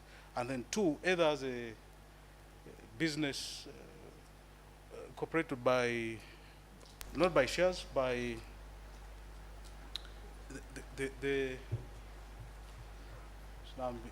you must be incorporated. Now, either by shares or not. So then the other one is that you must have a permit. But then we had a scenario where there are those who are saying, the Bureau was saying that they need to have that registration. So that's why we reached an understanding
That is that the court must pronounce itself within 6 months of that application. Rationale being we are aware of judgments which have been pending for ages. Again, that provision was removed because we are told that the judiciary had complained that such timeframes cause issues. For example, if the judge goes beyond 6 months, does it invalidate a subsequent decision? What happens after the 6 months? So they said again those. So now, as a result, we have a scenario where, while the FIA is mandated to submit the information of the freeze to DPP within 48 hours, the DPP has no time limits within which to proceed to court, and neither does the court have time limits within which to pronounce itself on the application. And the law also is very clear that because of the nature of terrorism, the FIA does not have to notify the other party. Instead, at the point where DPP is proceeding to court, then the other party is served that your accounts have been frozen and these are the grounds, can you respond? And you take your response to court. That is what is envisaged in the law. However, like the name suggests, we trade in intelligence. Everything is based on intelligence when it comes to the Anti-Terrorism Act. So that means what we provide to the DPP is based on intelligence. Now, the DPP has advised us that they cannot base their decision to go to court on the intelligence that we have provided. It must be based on evidence, meaning therefore that they have to first transform this intelligence we have provided into evidence, and that takes time. So we said, okay, in the interim, what then happens? They said, common sense dictates that your freeze remains in force until such a time that the court has pronounced itself. So that is the practice that has been developed as guided by the DPP, who, as you all know, is the chief prosecutor of this land. So that has been the one area where there has been a little bit of friction, if I may use that word, for lack of a better one, with the sector. On occasions where we have frozen accounts and then the DPP has taken too long. So in those circumstances, the DPP has then gone ahead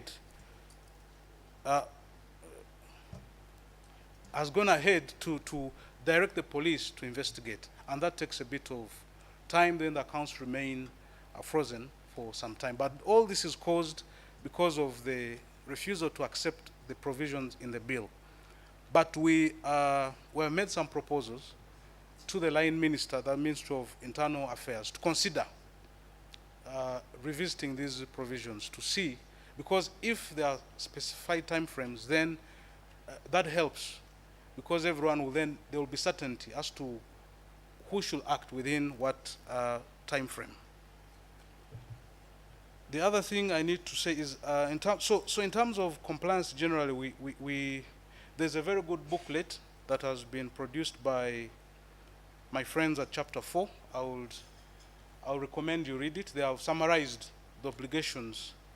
I'd hoped I would find it there at the entry, but Chapter 4 has done a very good job, so I'll recommend you read it. They sieved out because under the Act, there's so many obligations that apply to many different people, but they sieved out the ones that are specific to the sector. So if Chapter 4 is here, I will urge them to distribute this as widely as possible within the sector to know what the specific obligations are. Under the Anti-Terrorism Act, there are no obligations, except that, like any other citizen say, don't commit acts of terrorism. Now, the degree, this other issue I was asked to talk about by the organizers, the susceptibility of NGOs to the risk of terrorism financing. Now, the first thing I need to point out is that the anti-money laundering law and the provisions in the Anti-Money Laundering Act, in the Anti-Terrorism Act, as they apply to NGOs and others, are based on international standards as set out by the Financial Action Task Force. In 2014, Uganda was found deficient in certain aspects of the law, of both laws, and we were asked to amend our laws, including the definition of terrorism financing, They said while we had defined terrorism very well in the Act, the same was not true of terrorism financing. So we had to amend our Anti-Terrorism Act, especially the definition of terrorism financing, to be in conformity with international standards. And this is found specifically in the UN Convention for the suppression or the financing of terrorism. So we had, that's what we borrowed, word for word. We had to domesticate it. And that's why we had to amend the 202 Anti-Terrorism Act in 2015, 2016, and 2017 to conform, because the first time when we went to the parliament, the parliamentarians removed certain provisions. And when we took these provisions to the FATF, they said they were not compliant. So we had to come back, go back, and then eventually we got it right. Because at that time, Uganda was on what we call the gray list, meaning that we're being monitored by the FATF. So that is what I need to say. And then secondly, the key obligation for the FIA as vis-a-vis these NPOs is that as a country, like other countries in the world, we are required to carry out a terrorism financing risk assessment. In other words, to determine how vulnerable or what are the possibilities of using the sector to finance acts of terrorism. Every country is supposed to carry out that exercise and come up with a report. And then, based on the findings of that report, put in place an outreach and monitoring program for those that are established to be high risk. So we carried out this exercise with some of, with participation of the sector, including my friend Yona and others whom I don't see in the room.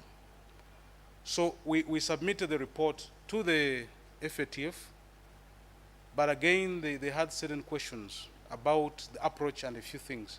So we have adjusted the report and submitted it to them. We will discuss it with them on 9th of September. And if they're happy with the revised report, then we'll publish it. Until then, it's not going to be published. So this is what we are required to do.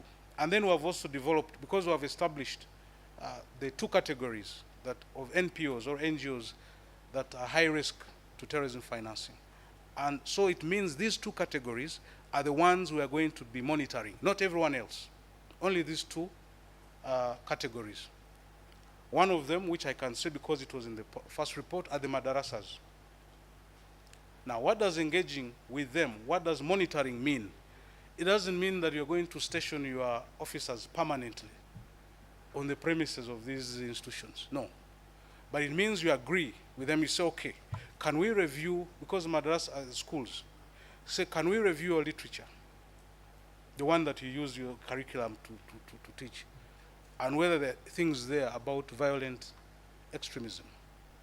If they are there, then we say remove, because this is a precursor to possibilities of terrorism or violence generally. If it is about the source of funding, because then we say these funders, for example, we had a scenario where an NGO here was receiving money from an entity that had been listed by the UN as a terrorist organization. But the country in which this NGO was operating did not agree to the fact, they didn't agree that these were terrorist organizations. We have some entities that have been declared terrorists by the UN, but they are political parties in their countries and they have representations in their parliaments. Hezbollah, for example. In Lebanon, Hezbollah is considered a legitimate political party while they're on the UN list.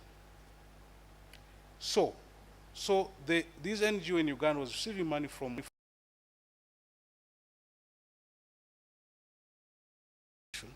while they're on the UN, they were sanctioned. But the transactions were being sent through a forex bureau in Arabic. And the forex bureau told us that because these names in Arabic and the sanctions, the databases that we have are in English, and that the translation could not therefore is different, and it could not flag that this was the terrorist organization. But the bank was able, the forex bureau, the bank to which the forex bureau was taking the money was able to identify, then we say now we have a problem. You are receiving money from an entity that is declared a terrorist organization. And under our law, you are prohibited from doing that.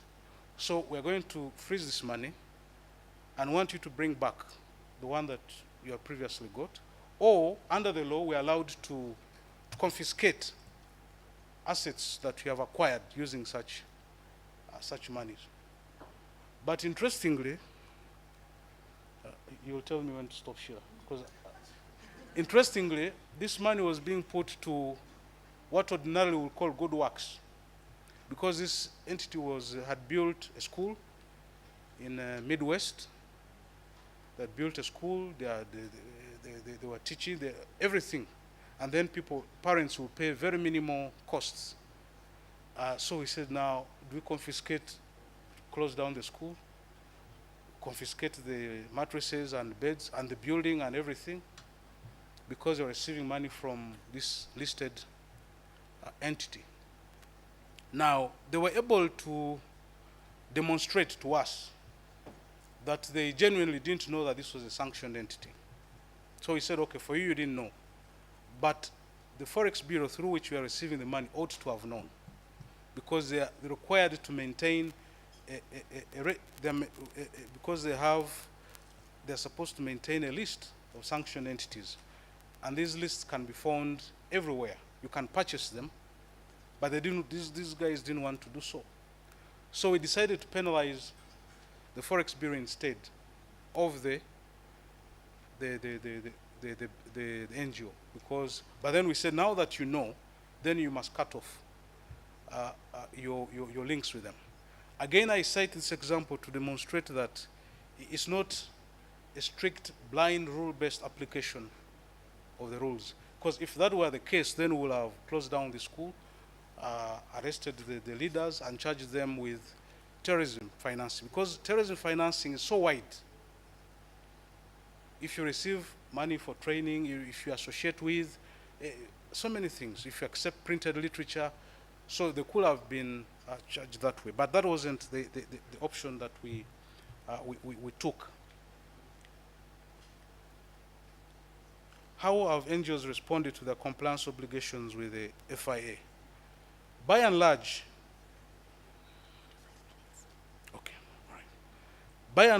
the NGOs that we have engaged with and that have understood the law have been very happy with complying with the law. The only thing they have been pointing out is that it is too onerous on them, and that the form, the compliance form we have developed for them is too voluminous, and half of the part.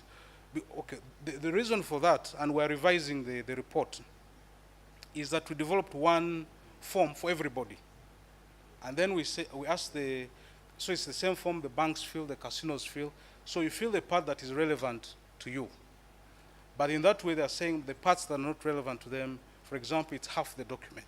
So we said, fine, if this is the feedback that we have received, so we're going to revise the report. It means there's going to be more work on our side. But we also, right now, the forms are available on our website. So people are not required to actually come to the FIA. They print out the documents, and then they scan and then send back to a dedicated email address. But some are saying that is still cumbersome, having to print and then scan and then do all these things. So we are developing some forms that are going to be filled online so that you don't have to do all these things. So that should be in place within the next few months, so that it makes everybody's life, including ourselves, a little bit easier.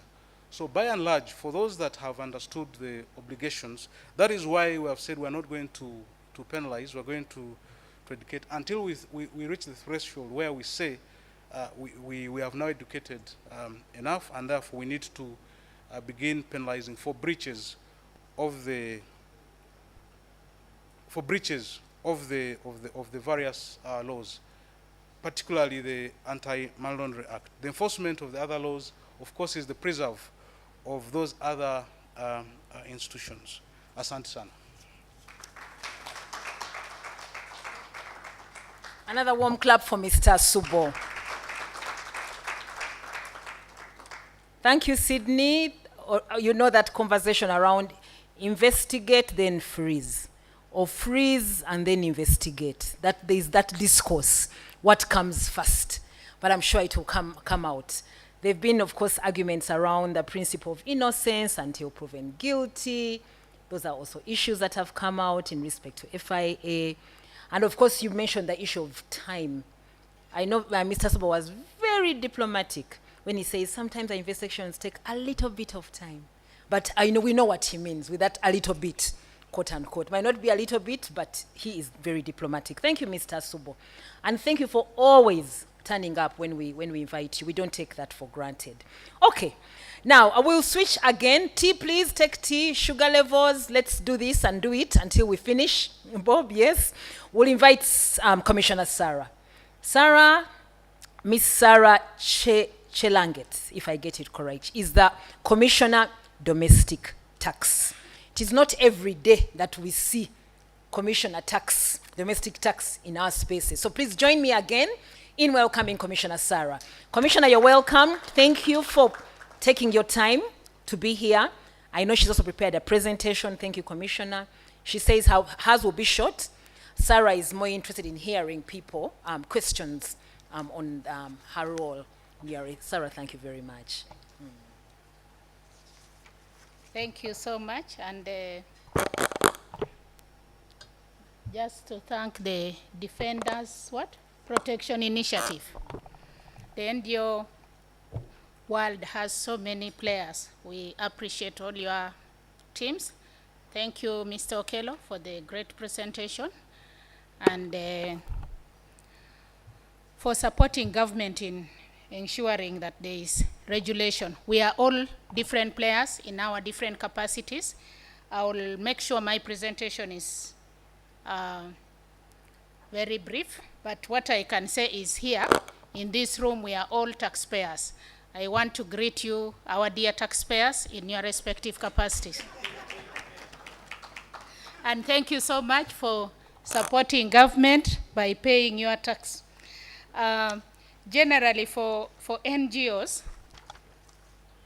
after the registration by the Uganda Registration Services Bureau, we also have our own registration and compliance obligations as the Uganda Revenue Authority. Sydney has talked about the registration with the Financial Intelligence Authority. There is registration with the NGO Bureau. There are so many regulators in this room, but you must comply with all of them for you to keep afloat. Compliance is a cost.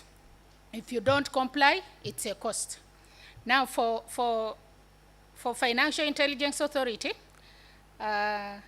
Sydney was presenting that they are really interested in first educating you to learn and then penalize. We also do that through the different awareness campaigns, but for us, it may be very difficult to cover the whole country in time.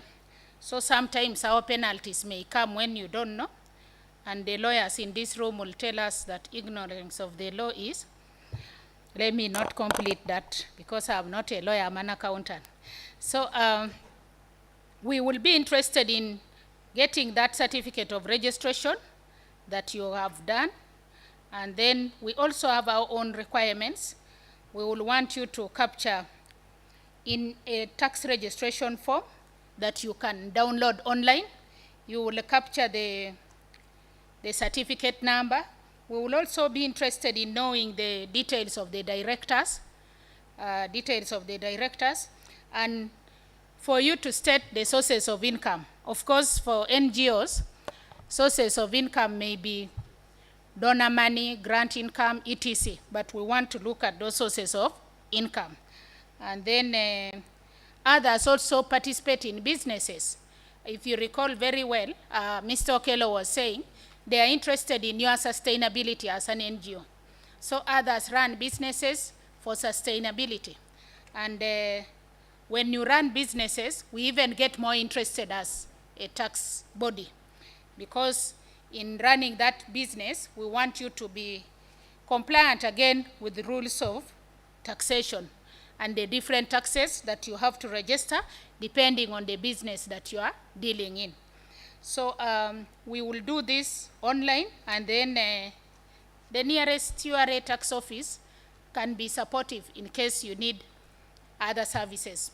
We can now do the TIN registration online, and we have what we call the instant TIN, which can be done instantly, as brief as it is.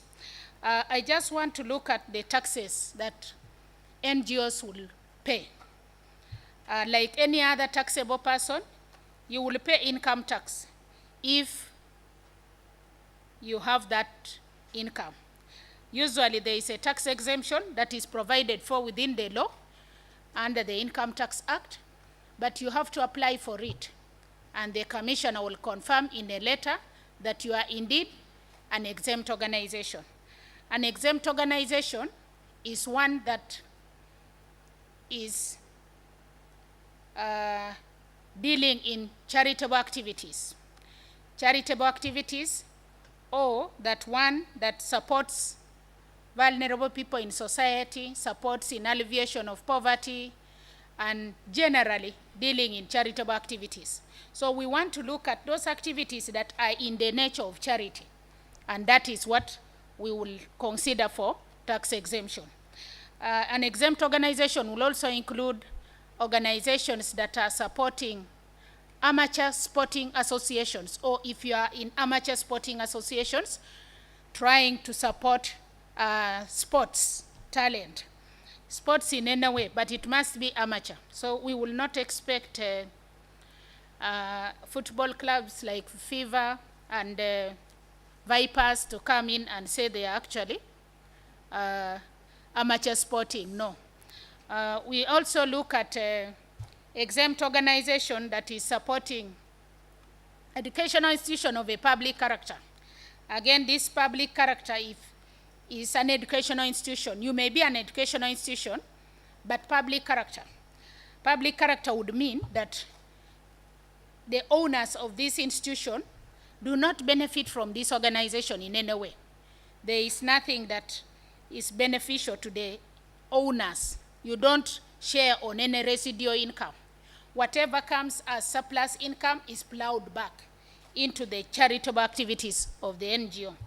We actually clarified this in last year's income tax amendments, and we are very keen to know that if it is really an NGO or not-for-profit making organization, let it be in that spirit that whatever income you generate is plowed back into the core mandate of this NGO, which should be supporting in charitable activities. VAT will be applicable if you do taxable supplies for VAT purposes. For example, if you are in business, you are in commercial rent, you are doing restaurant business, you will register for VAT and account for VAT. But again, like we said, if there are any profits, those profits should be plowed back into the activities of the NGO. Maybe just to take you back on income tax, we will give you that exemption. File returns, we will penalize you. And these returns will show details of your income and expenditure, including the assets that you have acquired. This is important for us as tax authority because it enables us to really track your transactions and understand your business. And even when you declare other taxes, we are able to see that these are actually the financials that support this. Again, Mr. Okello was talking about the fake financial statements that are prepared by accountants that are not credible. Those are again problems, and we also have penalty for that wrong information. If you give us wrong information and we discover later that this was wrong, we will penalize you. So VAT will apply on transactions of business that are actually taxable for VAT. So if you are in restaurant business, you are in an apartment, some NGOs do crafts and sell to generate money. for sustainability. That is very good, but we will be interested in you collecting that tax and paying URA. Pay as you earn is very, very important.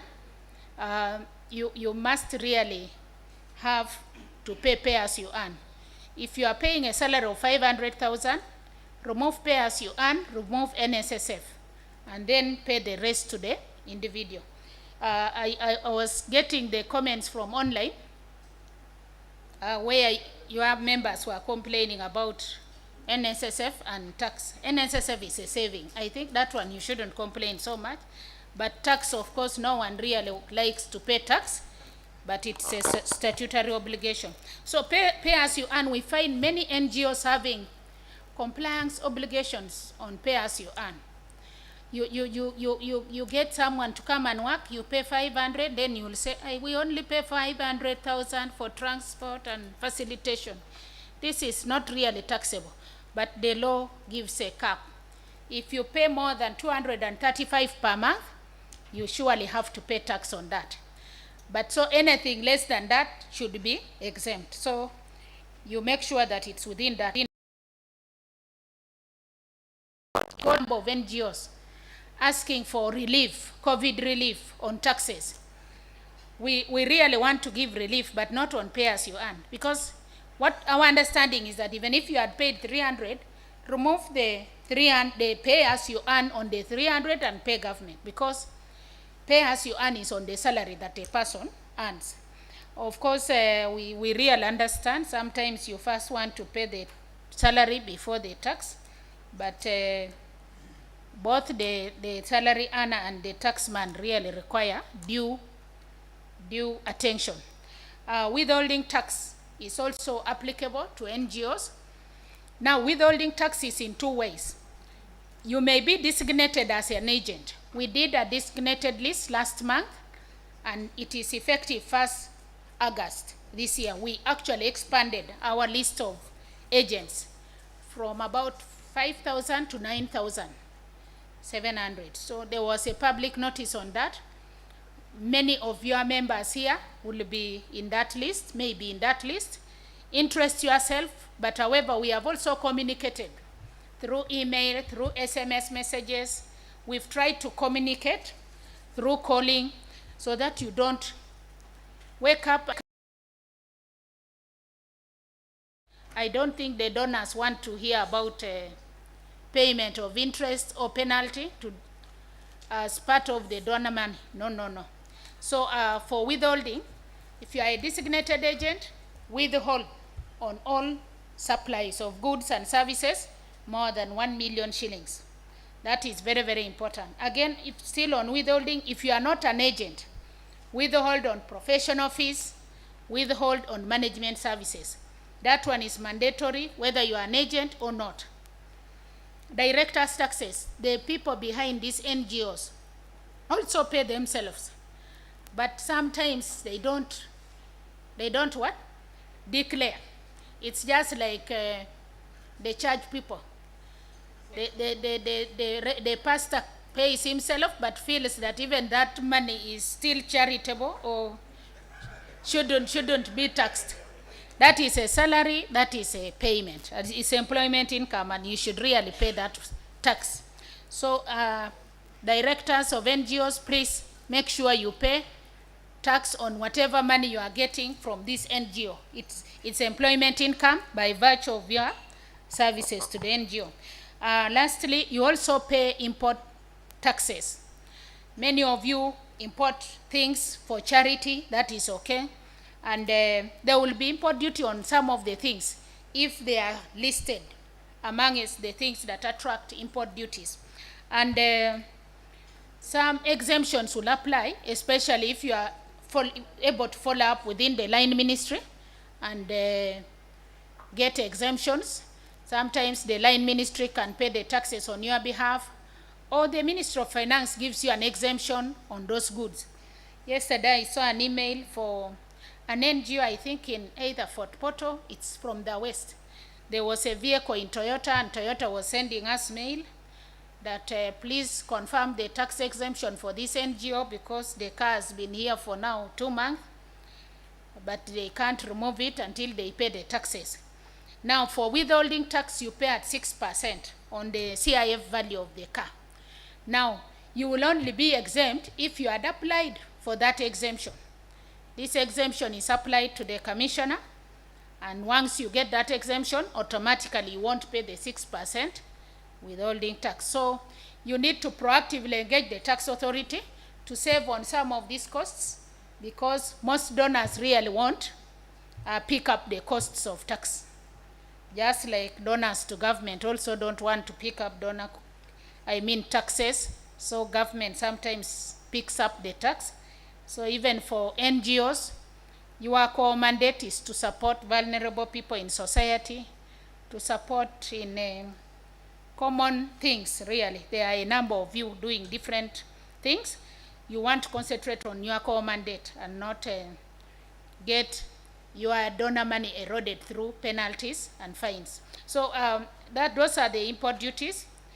Generally, I want to close. We will get more questions answered, but there are campaigns like e-freeze that are on board. This one you will be able to register if you deal in taxable products for VAT. And it's also good for you, because some taxpayers will ask you for an e-freeze invoice and may not give you business if you do not have. We have outreaches for specifically the NGO sector. This year we want to look at the sector-based approach on tax literacy campaigns, tax education. So we will work with your team leaders here to see how best we can organize a tax training for the NGO sector. Tax is something that changes every year, and it's important that you are really up to speed with the changes in law, so that you don't have to be caught on the wrong side of the law when you would have really participated. So lastly, I'm saying the NGOs are part of our taxpayers. Please comply and let's develop our country. Thank you so much for inviting us. We are here to serve you and to listen to you. Thank you. Thank you so much, Sarah, for that warm presentation. For sure, that email services at ura.ug.org, that one we get, reminding us of income, e-freeze, payment, whatever. Sarah, thank you so much. And of course, the outreach that you continue to do, thank you very much. And of course, the branch you're sending to us, that you do tax training, and that we can write to you, yourself, or to the Commissioner General. Sarah, do we write to you or the Commissioner General if we want to do training? Yourself. Okay, and we'll get Sarah's contact. Thank you very much, Sarah. I also want to recognize the presence of our KCCA guest, Mr. John Bosco, and forgive me if I pronounce the second name, Bashinyora. John Bosco, you're welcome. Please welcome John Bosco.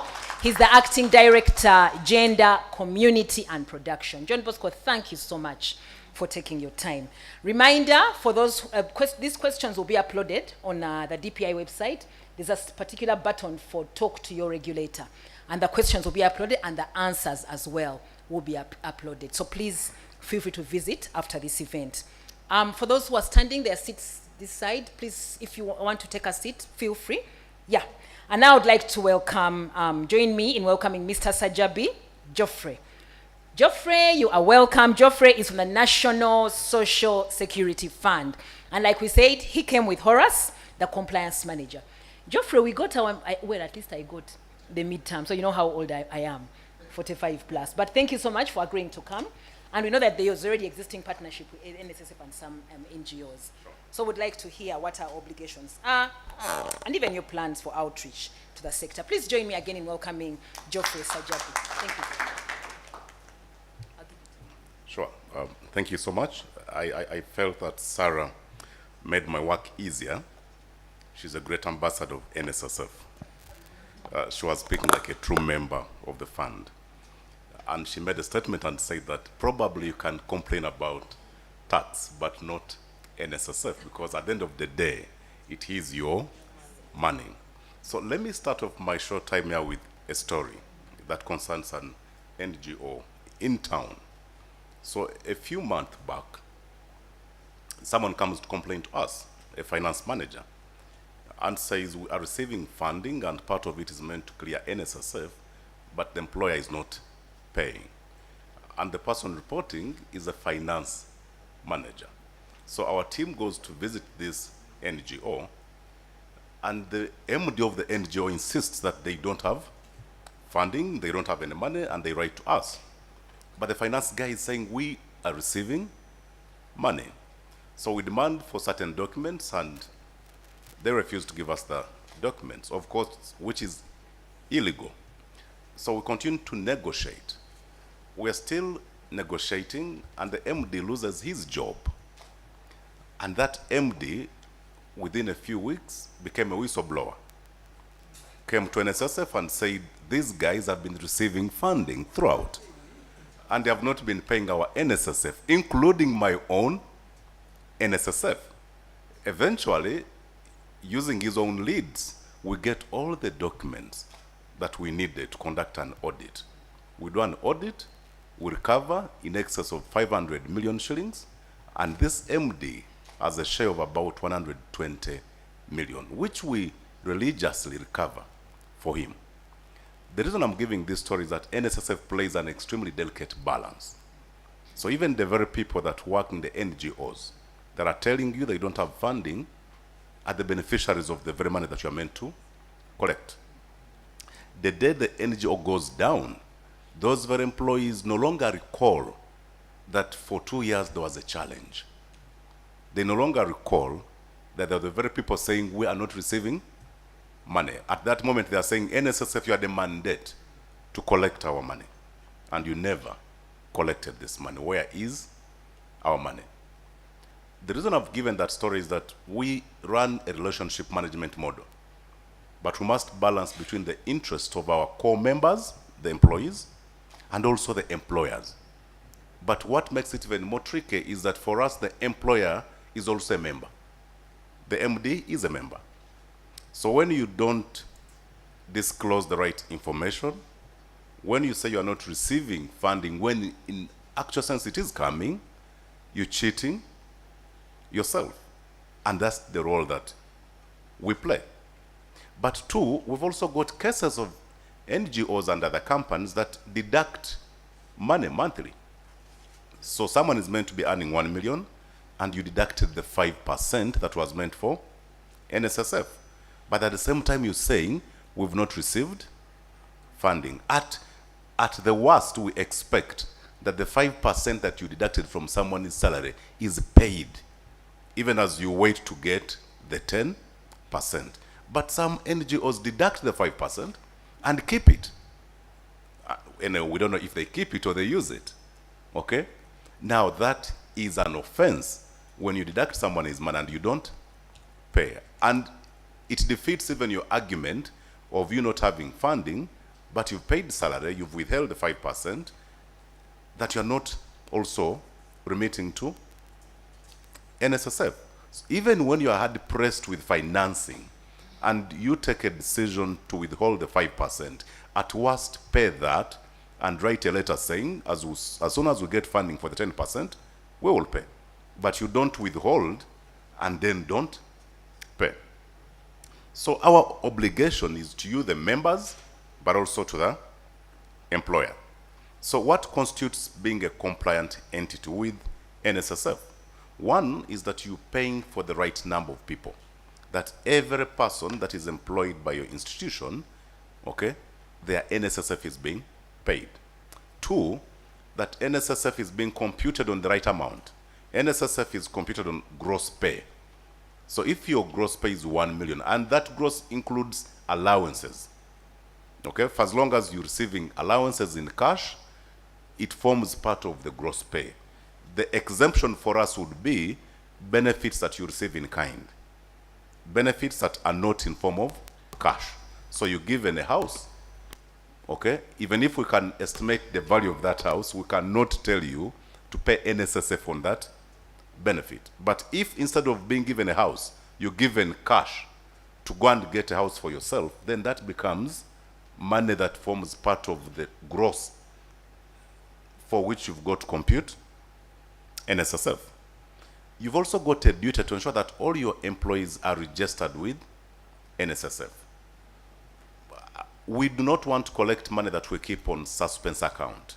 We would like that every coin that we collect we credit that money to the statement of the member. So the employer also has got an obligation to ensure that your employees are registered for the purpose of remitting NSSF. And like I've said, when you deduct, the expectation is that you pay. We get cases, including in the NGOs, where we are told that, you see, I paid salary, yes. The documents indicate that I deducted the 5%, but in actual sense, we didn't even have the 5%. That's simply a book entry. But the fact that the person was meant to be earning 1 million and you deducted, whether the money wasn't available or not, the expectation is that ought to be paid. Because if you don't, it accumulates penalty, it accumulates interest. And the biggest risk of non-compliance with NSSF is that even if it's true that you didn't actually withhold the 5%, okay, but you went on not to pay NSSF and we conduct an audit, the member, the employee, will no longer be required to pay that 5%. The employer now pays both the 10 and the 5. So when you don't comply, even an obligation that ordinarily shouldn't rest with the employer is transferred to the employer. But whenever you pay money into NSSF, we invest and pay tax every year. So we invest and pay interest. If the money is paid in time, the interest is paid by NSSF. If you hold the money and it comes late, in addition to the 5%, the 10%, you also pay the interest that the member ought to have got from NSSF. So you can say that the cost of not complying makes it even more difficult for you. So that's what it means to comply. There are also timelines that you're supposed to be paying your NSSF by the 15th day following the month for which wages were paid. So today we are in August. The expectation is that the NSSF in respect for the month of July should have been paid by the 15th of August. When you exceed, you begin to incur a penalty. And the penalty is 10% every month on the amount outstanding. Of course, we also exercise our powers to waive these penalties, okay? But sometimes we don't waive the entire penalty. So you also then end up paying more money than you ought to have paid. Now, there is also something that we call, in URI, the language I think is filing. The expectation is that even if it's true that you don't have money to pay immediately, at least file with us a schedule that indicates the people that were employed and how much you paid them, such that by the time we expect to collect that money, there is a record in place. So whether you have the money to pay or not, you need to go to our portal, the employer portal, and file and indicate that these were the employees, this is what they paid, this is what NSSF ought to be, whether you are paying it immediately or not. So that's also an expectation on the employer. But I thought that I should also give you some bit of figures on the NGOs. So today, we've got about 1,300 active NGOs registered with the fund. Active meaning they are regularly paying their NSSF. And they constitute about 7% of the total active database at the fund, okay? We've got about 300 NGOs that are dormant. So yes, they're on our database, but for more than a year, they have been dormant. So they have not made a single contribution. So some have been able to write to us saying they no longer have funding. Some have told us as soon as funding comes, they will resume. Some have suspended their activities until when they get another, donor. We also measure compliance rate based on our database. NGOs have a compliance rate of at least 74%, which is higher than the average compliance rate of employers in Uganda. So it's one of our top 10 most compliant entities. Now, in terms of contributions, on average, we collect close to 10 billion shillings every month from contributions coming from NGOs, which constitutes about 8% of the money that we collect every month. We collect almost about 130 billion shillings every month, and about 10 billion, 9.79 is coming from NGOs. So you can see that you make a significant contribution to ensuring that people employed in this country can retire decently. But for me, the most exciting number is that we also look at the number of active contributors into the fund. So even when we have a database of about 2 million members, the people that have a balance with the fund are about 1.2 million. But of the 1.2 million, only 800,000 are actively saving. Now, out of the 800K, NGOs employ 50,000 people. So in terms of the contributions, we recognize that 50,000 individuals of the total active contributors into the fund come from this particular sector.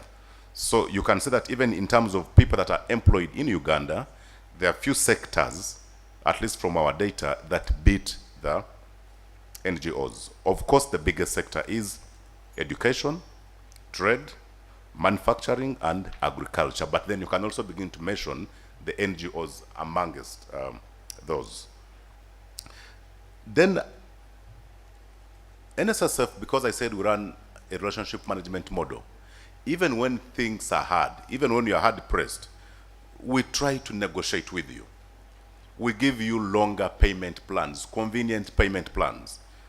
Today, we've got more than 80 payment plans running with NGOs. They've got obligations, but they're telling you, look, the money is too much, can we sign a payment plan? So we sign these payment plans, okay? We also waive penalties. The MD, under the NSSF Act, has got power to waive penalties. And many times when you're hard pressed and you've accumulated penalties and you apply, we sit and discuss. And if the grounds are good enough, these penalties are waived. That is power that is exercised by the MD. I was told to briefly speak about the changes in the law. And I'll only pick very, very few things. Number one is that in our new law, in the NSSF Act amended, there is the removal of the 5-employee threshold. So you no longer can make an argument that I'm employing less than 5 people. Today, regardless of the number of people that you employ, you are meant to pay NSSF for them. Ideally, what is good for 5 people is good for 1 person. So securing one's future has nothing to do with how many people you employ. It's the fact that you employ them, okay? That during their active time, they contributed to making successes at your company. The expectation is you should also make successes towards their old age by contributing to NSSF. So even if you are employing 1 person, you are no longer valid to say, I will not contribute because I only have 1 employee. Number no longer matters. It's that you are employing them. 2, and this is what made most of the news, midterm access. But maybe it wasn't the most important aspect of the bill. I think the removal on threshold was even more important because it increases coverage. But midterm access ensures that a member of the fund, upon attaining 45 years of age and has made contributions for at least 10 years, is eligible to an amount not exceeding 20% of their balance. But for persons with disabilities, it even changes that for them they get up to 50% of their balance, okay? So that's yet another aspect that changes within our law.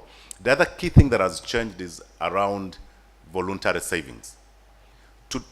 In the past, you and I that are contributing into NSSF never had a chance to contribute more than 5%. The law now makes it possible.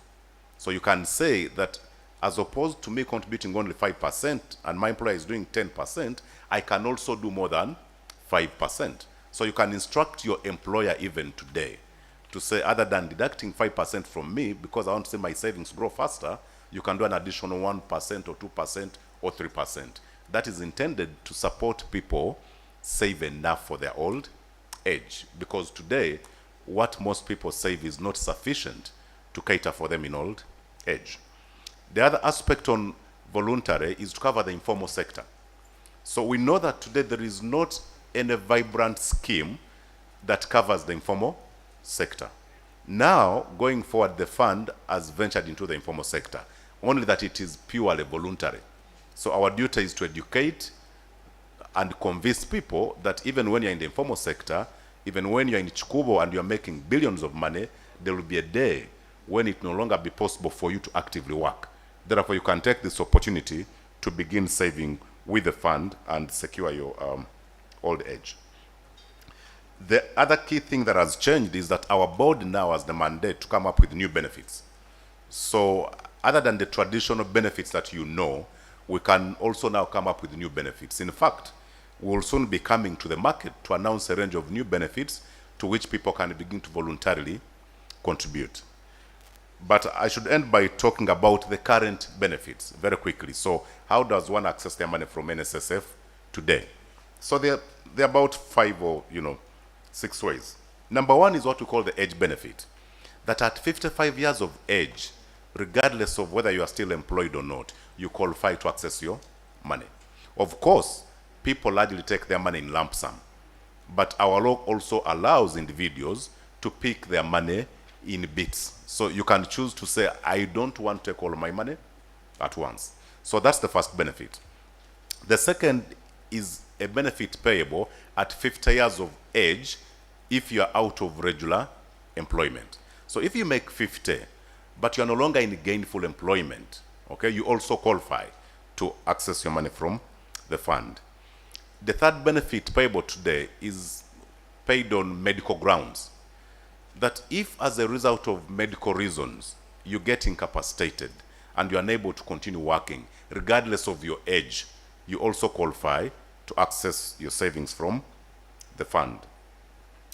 The other is what we call immigration grant. So if you are not Ugandan, but you are now employed in Uganda, a time comes and you are now going back, your work permit has either expired or you've opted that it's cancelled because you're leaving the country. Again, regardless of your age, we pay you an immigration benefit. In the old law, there was a requirement that you should have saved for at least 4 financial years for us to pay you that money. That was removed in the new law. So meaning even if you've saved for just 1 year, but you are leaving the country, going back to your country, we still pay you. But the same applies to Ugandans that are employed in Uganda and secure permanent residence elsewhere. You can also apply and get your savings because you're living, regardless of your age. The other benefit that we pay today is called exempted employment benefit.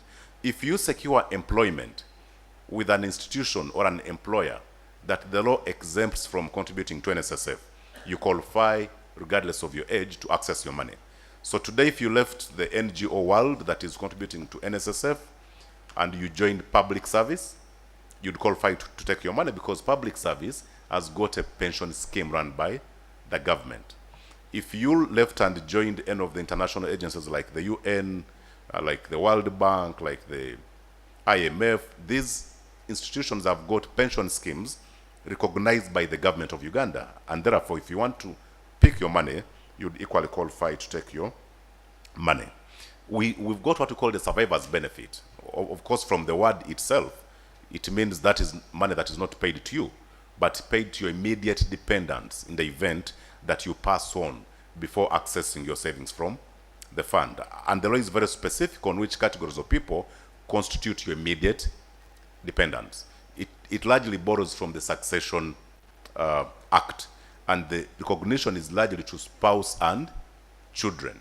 So your spouse would qualify to access at least 15% of your savings, while your children take 85% of your savings. Of course, more often than not, all the money is paid to the spouse for the benefit of the children.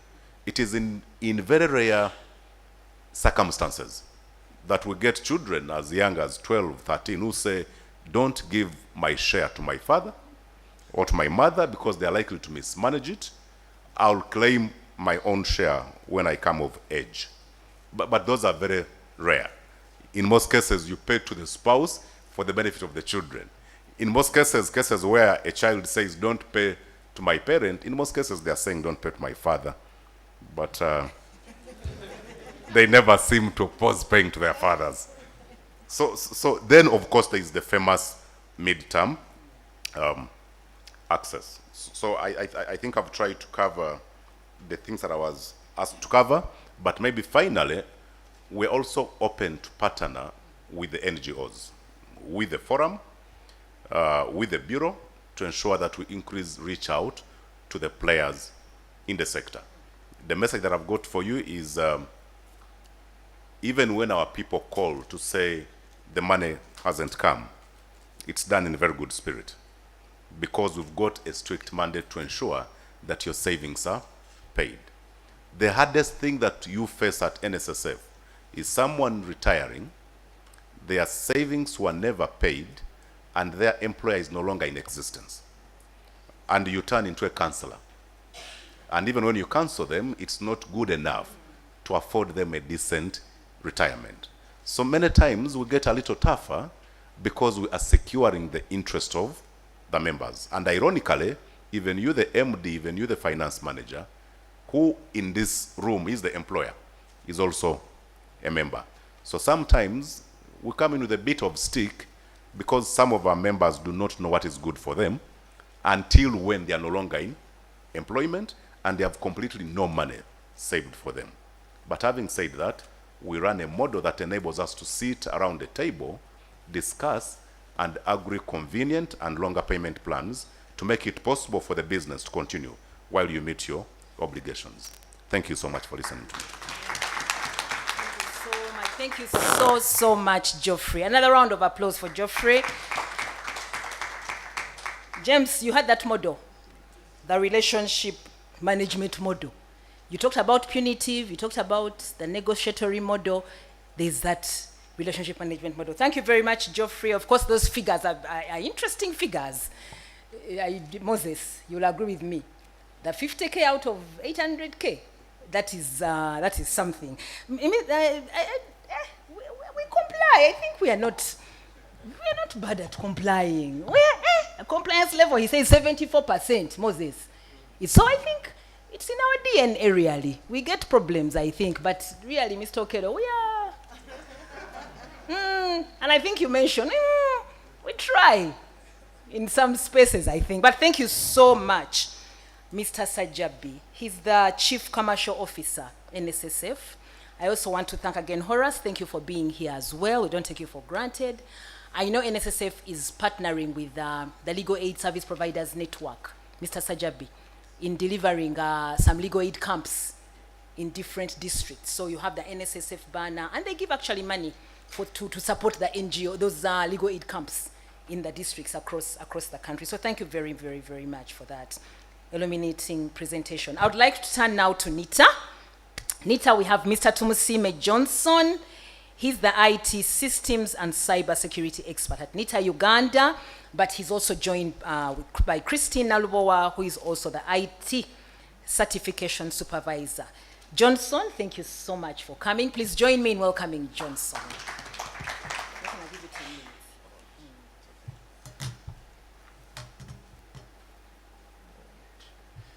Thank you. Thank you very much, Sheila. And good afternoon, everyone. I would like to start on a simple thing. I always have to do this because you see, most people, and I agree, I know some of you are here, don't know what NITA is or have not heard of NITA. We're always those IT guys in office, where you're either in the back kitchen office or something, but we actually do a lot. So on that note, NITA is an autonomous body that was established under the NITA-U Act of 2009 to coordinate, promote, and monitor information technology development in Uganda, basically. So we are supervised under the Ministry of ICT, And our focus is mainly on enabling government-wide efficiency and transformation to better citizens' life. So our mandate does not really just deal with only government. We touch on everything that concerns any normal citizen in Uganda, whether a child or a 70-year or a 100-year-old, because there are services that we can offer them as NITA. In that respect, I will go ahead and talk about the issues at hand. So I was asked to talk about how NGOs can leverage technology in reducing the compliance burden. I've had some of the issues you had with some of the regulators here, our partners, and I'll just highlight a few of them.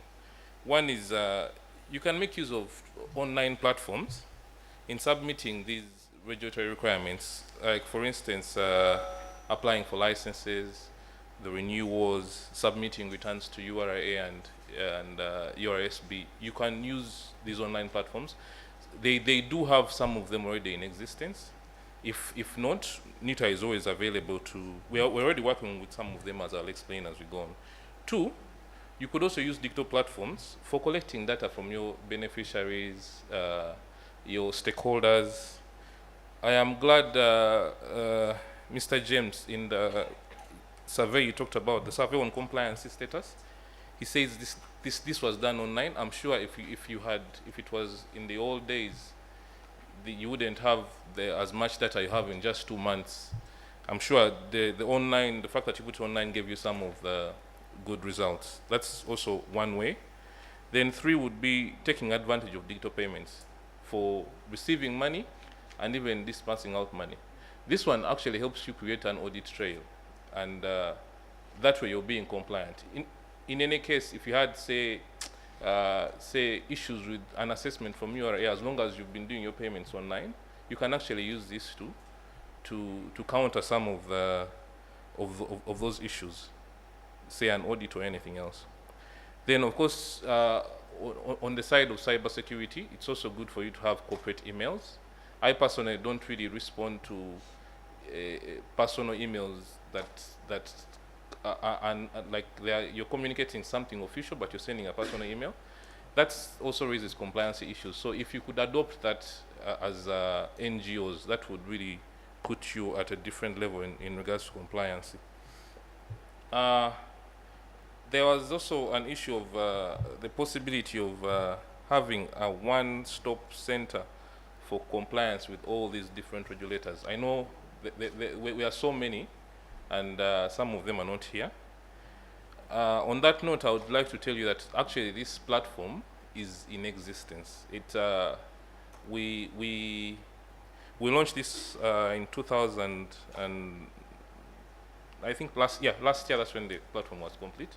And under this platform, we basically integrated different government systems. Case in point, we have URA here, we have URSB that are already on that platform. We have NDA, we have the UDLS, the guys of driving license. All these guys connect on that, what we call the UG hub. And from this, they're able to share data. So in your case, I would imagine, say, a case in point, say we could have a discussion with URA and URSB for you to have your submissions done on the same platform. They're already connected, and the way this works, it's decentralized. The entities own their systems and data. We don't have, as NITA, we don't manage these systems, but they own them.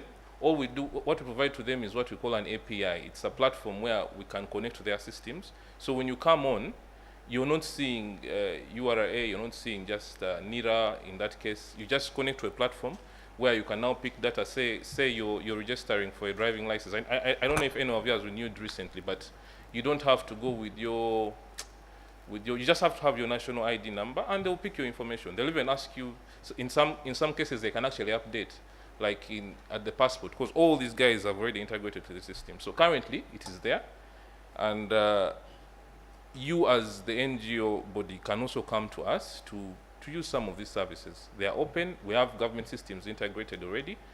there are few entities so far, but we are bringing more and more on board. I've already highlighted some of them that are connected. Then the role of NITA in supporting this development, of course, one is to avail the technology, like I just explained, the UG Hub, for data sharing and connection between the different government systems that you interact with. Two would be to provide technical guidance in establishing standards, policies, and best practices to achieve this centralized compliancy platform for all of you players in this field. Three would also be to provide advisory, support, and IT security, including personal data protection. This one is new. I don't know if you've heard of the Personal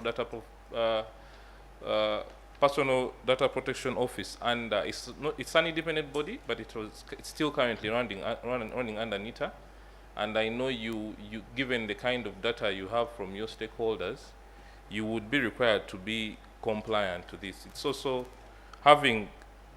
would advise you on how to sign up and have this on board. Then I was also asked to talk about the plans on outreaches to the NGO sector. Currently, we are already doing this with the NGO Bureau. Mr. Okel can confirm, and Minister of Internal Affairs. We are doing some digitization of some of their systems currently, and I think whatever systems you're interacting with them are actually hosted by NITA and supported by NITA, and some of them have been developed by NITA. So with this platform, I'm sure we could engage with you more.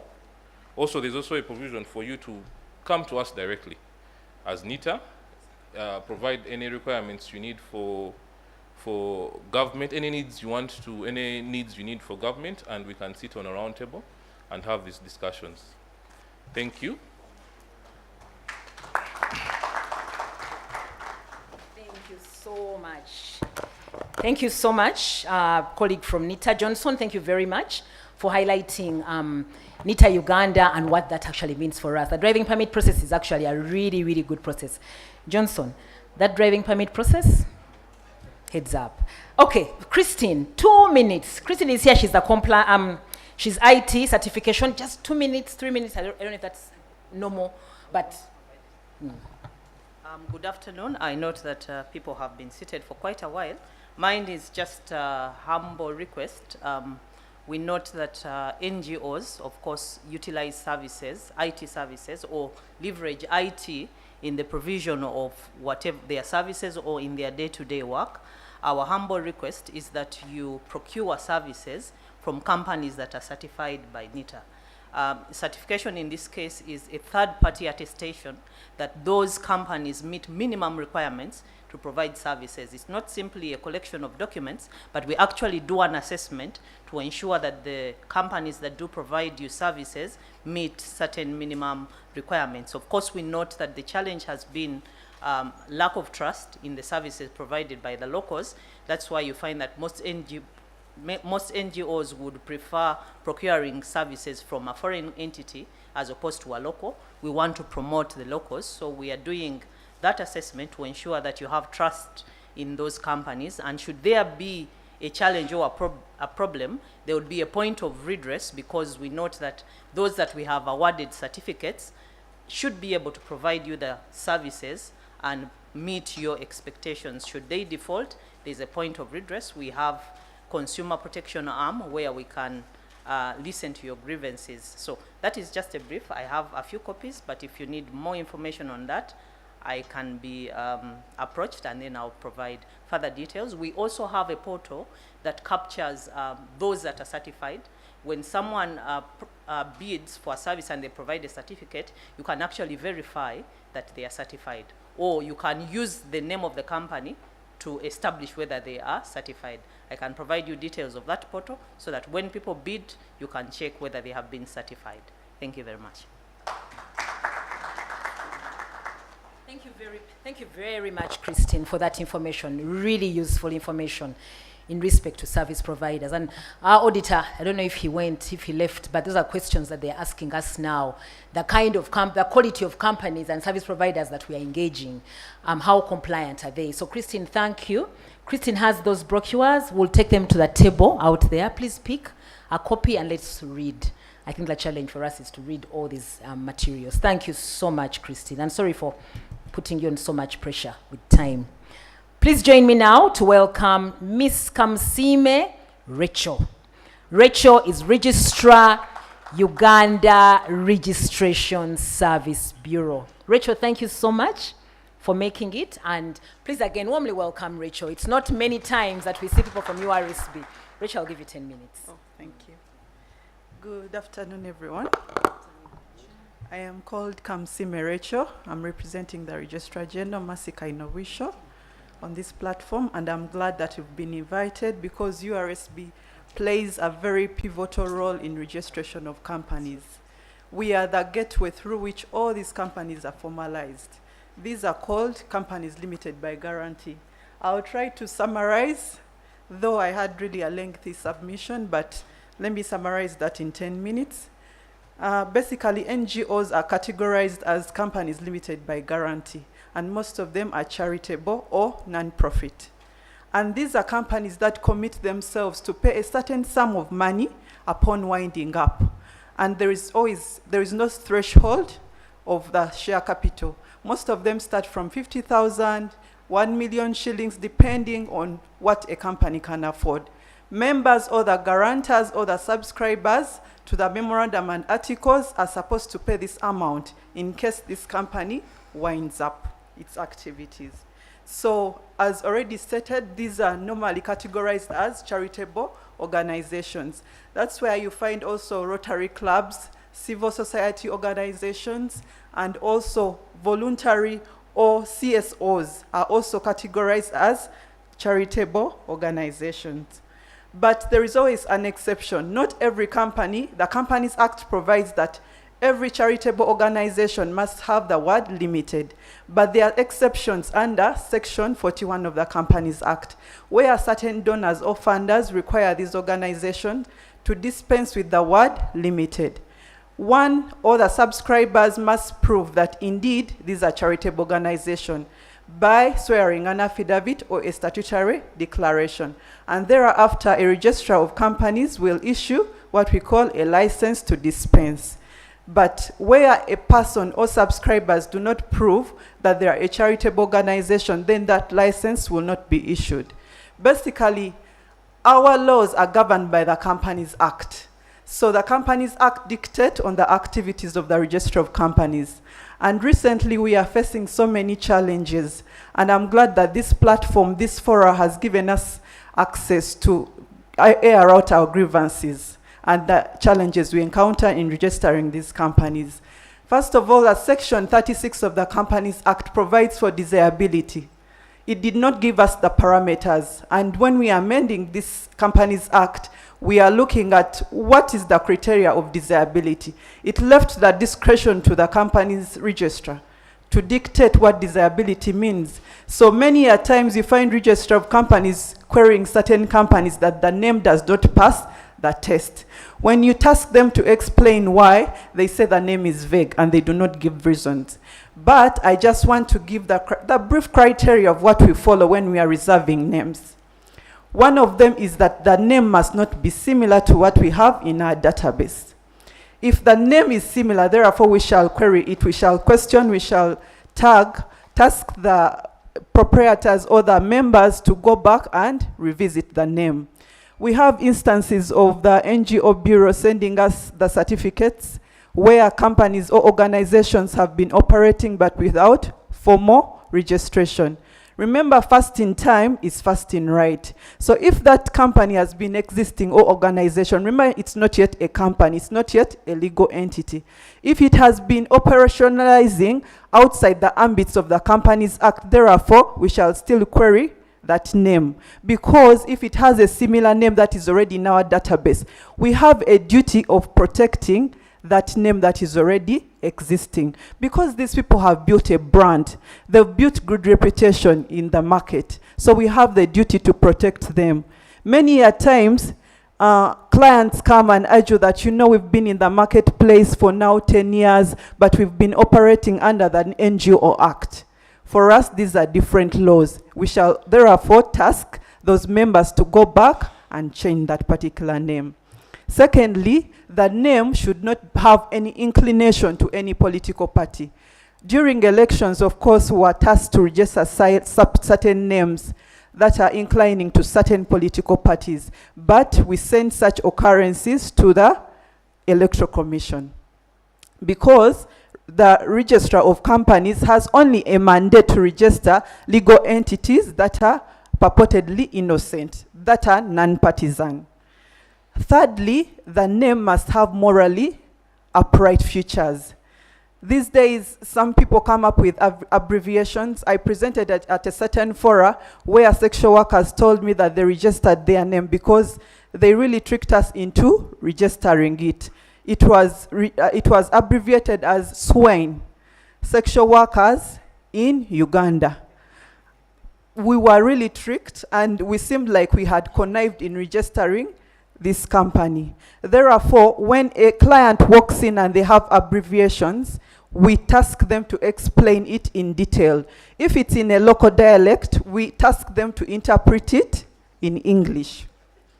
About 2 days ago, still a certain client walked in with the name Haki Defenders. Haki, I think, is a Swahili word, meaning rights. So when you task them to explain which rights, we break it down to further details. Which kind of rights are you protecting? So you can imagine the challenges we have as registrars. And when we looked at the objectives of this company, of course they were protecting the rights of certain people in society. So recently we've really tasked ourselves to scrutinize these companies through different individuals, because of course, the law is very clear under Section 145 of the Companies Act. It states unnatural offenses. Unnatural offenses are punitive. They are illegal acts in Uganda. So therefore, we've encountered several threats from certain individuals on why we shouldn't register certain organizations. And most of them are inclined to LGBTs. Of course, the law is still before Parliament. And right now, we cannot seem to connive with illegal activities. So we scrutinize every objective to see that it passes the test of desirability. And when it has passed the test of desirability, we go ahead and register the companies. But we make sure that the objectives tend to also reflect that these people are getting their funding from a particular body or from a particular donor fund. This is because the rationale is we do not want these individuals to receive their funding from certain terrorists or certain groups which we do not know about. So we work hand in hand with the FIA, of course, to make sure that they don't go into activities of money laundering. So basically, the procedure of registering these companies is you reserve a name. After reserving a name, you register what we call S18. This breaks down who the members of the organization are. Then after you register the memorandum and articles of association, this breaks down the internal management of how they are going to handle their day-to-day running of the activities. And in here, we look at the objectives and the liability clause, which I talked about at the beginning, which states that the members shall commit themselves to paying a certain sum of money when the company winds up. What are the compliance requirements? When registered, we require this particular company or entity to pay what we call annual returns. These are annually. These basically inform us of the status quo of the company. If certain members have died, notify the registrar of companies that a certain member is demised and you're replacing him with a particular person. If a member is ceasing to be a member or subscriber of the company, notify the registrar. Many a times you've seen clients walk in and they are furnishing us with resolutions to change members. But these particular members have not signed the resolutions. And, of course, there is an ulterior motive to remove certain members so that fraud takes place, so that they can extort some monies from the companies. So we require, if it is a notification to change members of the company, those particular members have to sign the resolutions removing the members. Then thirdly, of course, you're supposed to notify us of the address. This is Form S18, the notification of address or change in address. In case the organization changes its address from a particular location, you're supposed to notify the Register of Companies. In case there is a certain investigation, or the Register of Companies has to notify you of certain information, they can reach you.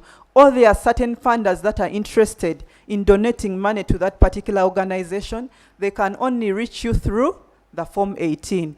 It states the valid postal address of that particular company and also states the exact location of where this entity is located. So basically, those are the silent features I wanted to mention, but you must know that URSB is a partner in ensuring that these NGOs are compliant in society, and every government entity is eyeing us because we are the birthright. We have the birthright and the gateway through which these organizations are formalized. So therefore, when we tag you to oblige with certain conditions, please do not task us to explain why. Because actually yesterday we received an email from the NGO Bureau about the sexual minorities which has been operating or illegally. And they were tasking us to explain why the sexual minority groups has been registered. And we informed them that it is not registered, just because we went through their objectives to scrutinize and see that indeed these objectives are inclined to sexual minorities. Many a times they use words as marginalized groups, discriminatory activities. They also use words as inclusion. So when we see those eye-catching words, we put it aside and invite them. Because we are protecting the unsuspecting members of the public, and we're also protecting morals of the African society. So I thank you so much. I'll invite any questions to be addressed. Thank you. Thank you very much, Rachel. You are SBA car, you know. My God. Rachel was very emphatic. Of course, that the issue of registration of some of the HRDs that we work with, the groups, is controversial. It's still a controversial issue. But thank you so much, Rachel, for helping us understand where you're coming from. Talked about the test of desirability. Bob, we're not lawyers, but test of desirability. To desire to register. So Rachel, thank you very much, and the questions will be coming. It's 1:30, so our last presenter, we were supposed to have the police, but they're not here. So our last, but not definitely least presenter will be Mr. John Bosco from KCCA, the Acting Director, Gender, Community, and Production. He said he'll be very brief. John Bosco, you know, we're standing between now and 2 o'clock, which is the end, so thank you so much for agreeing to come. Please warmly welcome Mr. John Bosco.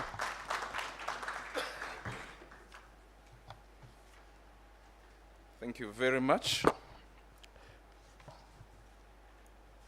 All protocol observed. My name is John Bosco, Bashinyora John Bosco.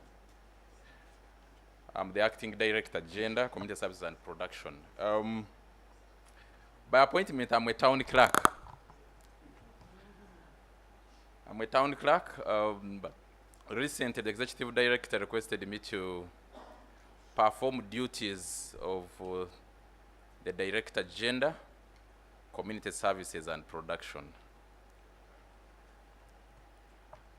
I want to first thank defenders for putting this together.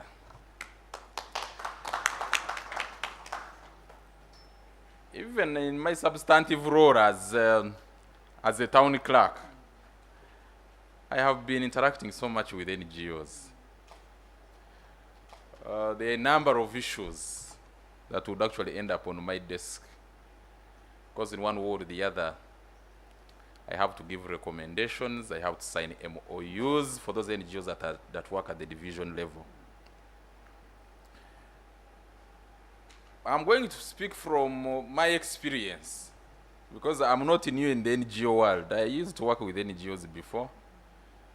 At some point, I worked with the private sector and then joined government. I've been in government for the last 11 years. And have not started, I didn't start from the top. At least I started from a lower level. I have worked in divisions. And I have worked with so many NGOs. I have worked on so many partnerships with so many NGOs that actually work within the city. So I have a clear background and experience in as far as the operations of NGOs are concerned. Now, NGOs are there to supplement what government does. Government has the overall mandate.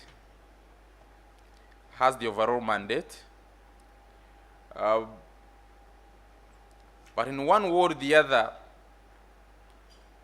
as government, we always want to work with partners, because in one way or the other we are constrained. And that's how NGOs come on board to supplement what we are doing as government. Now, we have guidelines that guide us in whatever we do as government. Currently, we have the NDP3, and us as KCCA, we have a KCCA strategic plan. Now, this goes to NGOs that are working within Kampala, that you must be able to realign all your work plans in line with the KCCA strategic plan.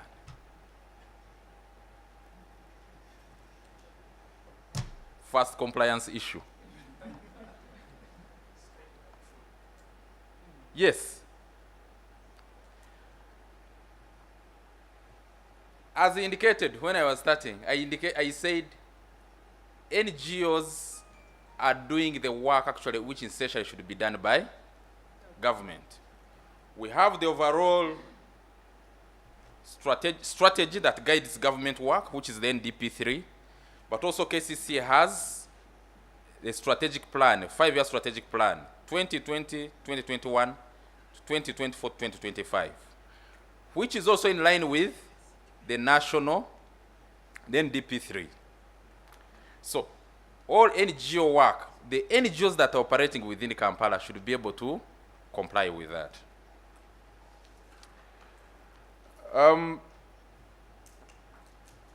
In terms of work plans, we usually conduct participatory planning meetings, and these participatory planning meetings are done within the divisions. NGOs are expected to participate in the budget conferences that we hold within the divisions, but also at the city level.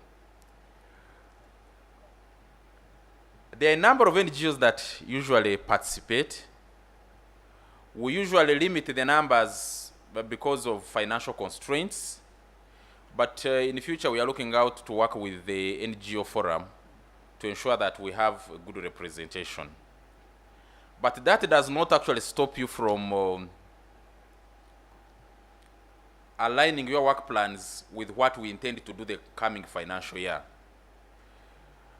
And I will touch on that when it comes to issues of reports. Because as NGOs, you need to have a good working relationship with, if you are working within the division, with the community development officer within that division, because it's the focal point person. You could be doing issues that cut across. You could be in health, you could be in education, you could be in environment, but at the end of the day, our focal point person is the community development officer. I have had issues, especially when it comes to signing MOUs and giving recommendations to NGOs, where you come across an NGO and you cannot place them anywhere. You have never come across that name in all your documents. So in terms of compliance, submission of quarterly reports are very, very critical, because in one way or the other, we get to know what you are doing, and in our reporting to government, we are able to capture the work that you are actually doing, because the work you are doing actually is supplementing government work. So it is important that you file in your quarterly reports to the office of the Director General Community Services and Production. If your work only ends within a particular division, file your reports with the Community Development Officer. It will become very, very easy when you are planning to renew your permit with the NGO Bureau. Very, very important. Now, when it comes to MOUs, as I earlier indicated, yes, you submit your request upon having been cleared by URSB. URSB clears you, and you are supposed to file your request to the Executive Director, because she's the one actually who has a mandate to sign MOUs and recommendations with all the NGOs that are operating within Kampala. Now, if you do not put in your reports in the files that you're actually submitting, and also the work plan that covers the period that you were actually requesting from the NGO Bureau, it brings issues of delays in terms of having clearance from us, because we cannot be able to tell exactly what you're going to do within the city in the period that you're actually requesting for. I don't want to make to point out the names of NGOs that are actually not complying, but sometimes I receive requests, just a simple letter requesting for an MOU, but also for a recommendation, but without any supporting documents. So it is important that we're able to file all the documents, so that we're able to work on your file as soon as possible.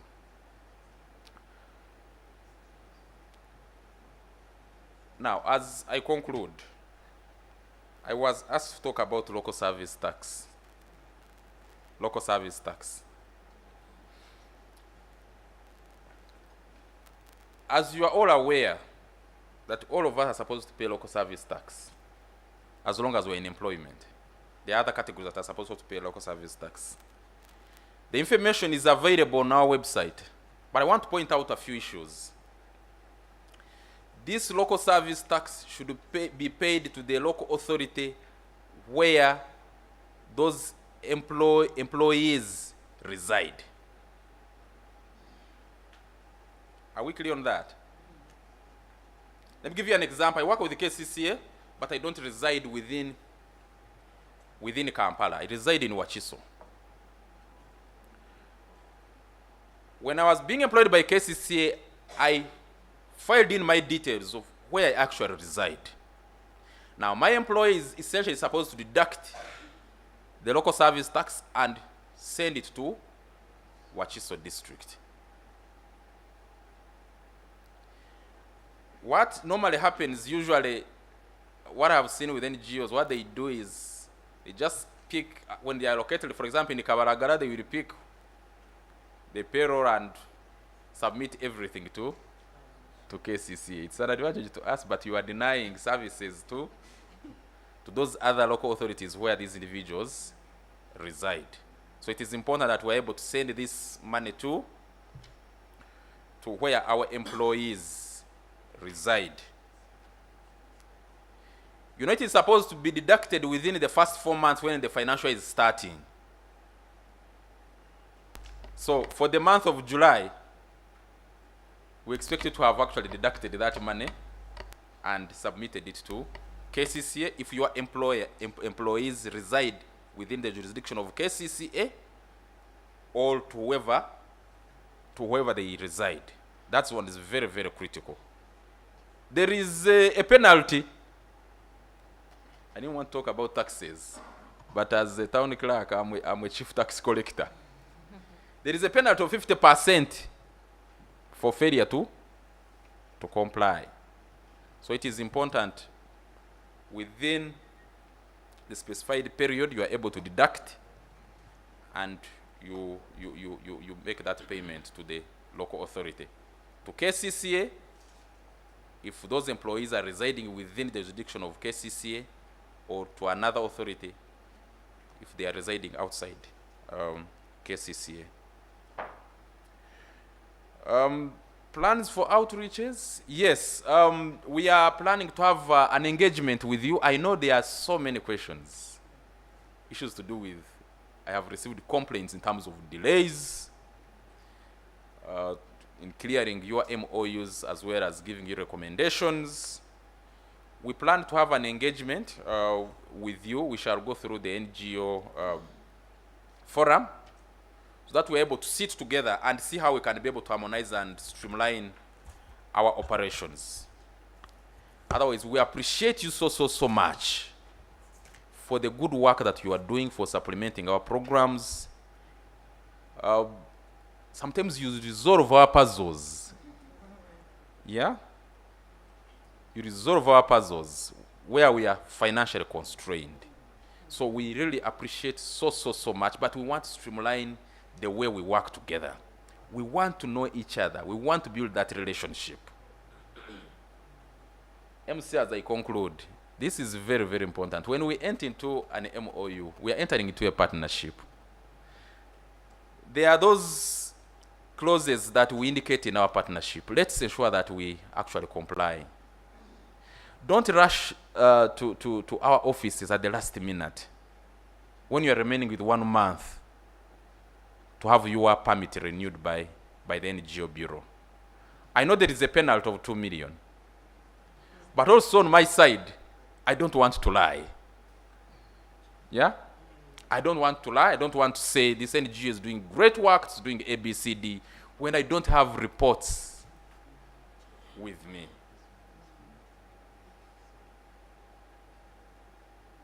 Are we clear on that? I have a serious passion for the work that you do. But also I want to remain within the law. So let's comply, let's share work plans, let's share reports every quarter, and our lives will be easy at all stages. I will be knowing which organizations are operating in Kampala. I will be knowing the work that you do. I will not struggle to look out for whatever you do within our communities. So, ladies and gentlemen, I want to repeat this, because I know people have been talking about the compliance levels in terms of percentages. When it comes to submitting reports to KCCA about your work, I think the compliance levels are below 10%. Yes. I'm talking from experience. They are below 10%. And there are a number of NGOs that are operating within this city.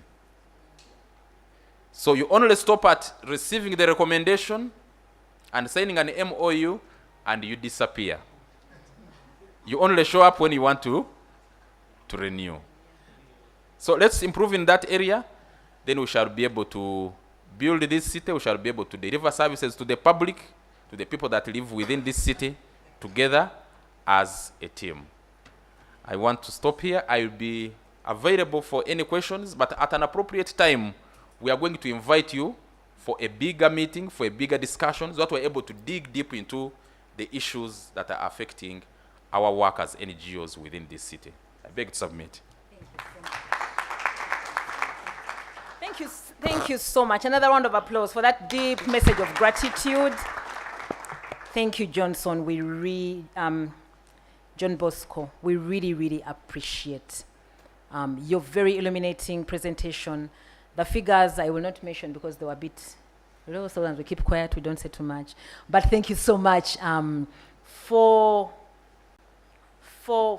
expressing, again, like all the other regulators, your willingness to work with NGOs and to explain the delays and to explain the way that KCCA also works. The local service tax is something as well, including the strategic plan, which many of us have not seen at all, but that's something also to think about. Okay, we have a few minutes, 20 minutes to 2, want to really finish at 2:10. So we're getting it back now to the audience. Let's just have at least maybe a question or a comment, very brief. Like we said, we're not quarreling, we're not shouting here. We're being diplomatic and nice and asking a question or inquiring. So there are words like, I would like to inquire. I would like to find out. Those are the UN words. I would like to inquire. Maybe I'm mistaken. Yeah, so those kinds of terminologies.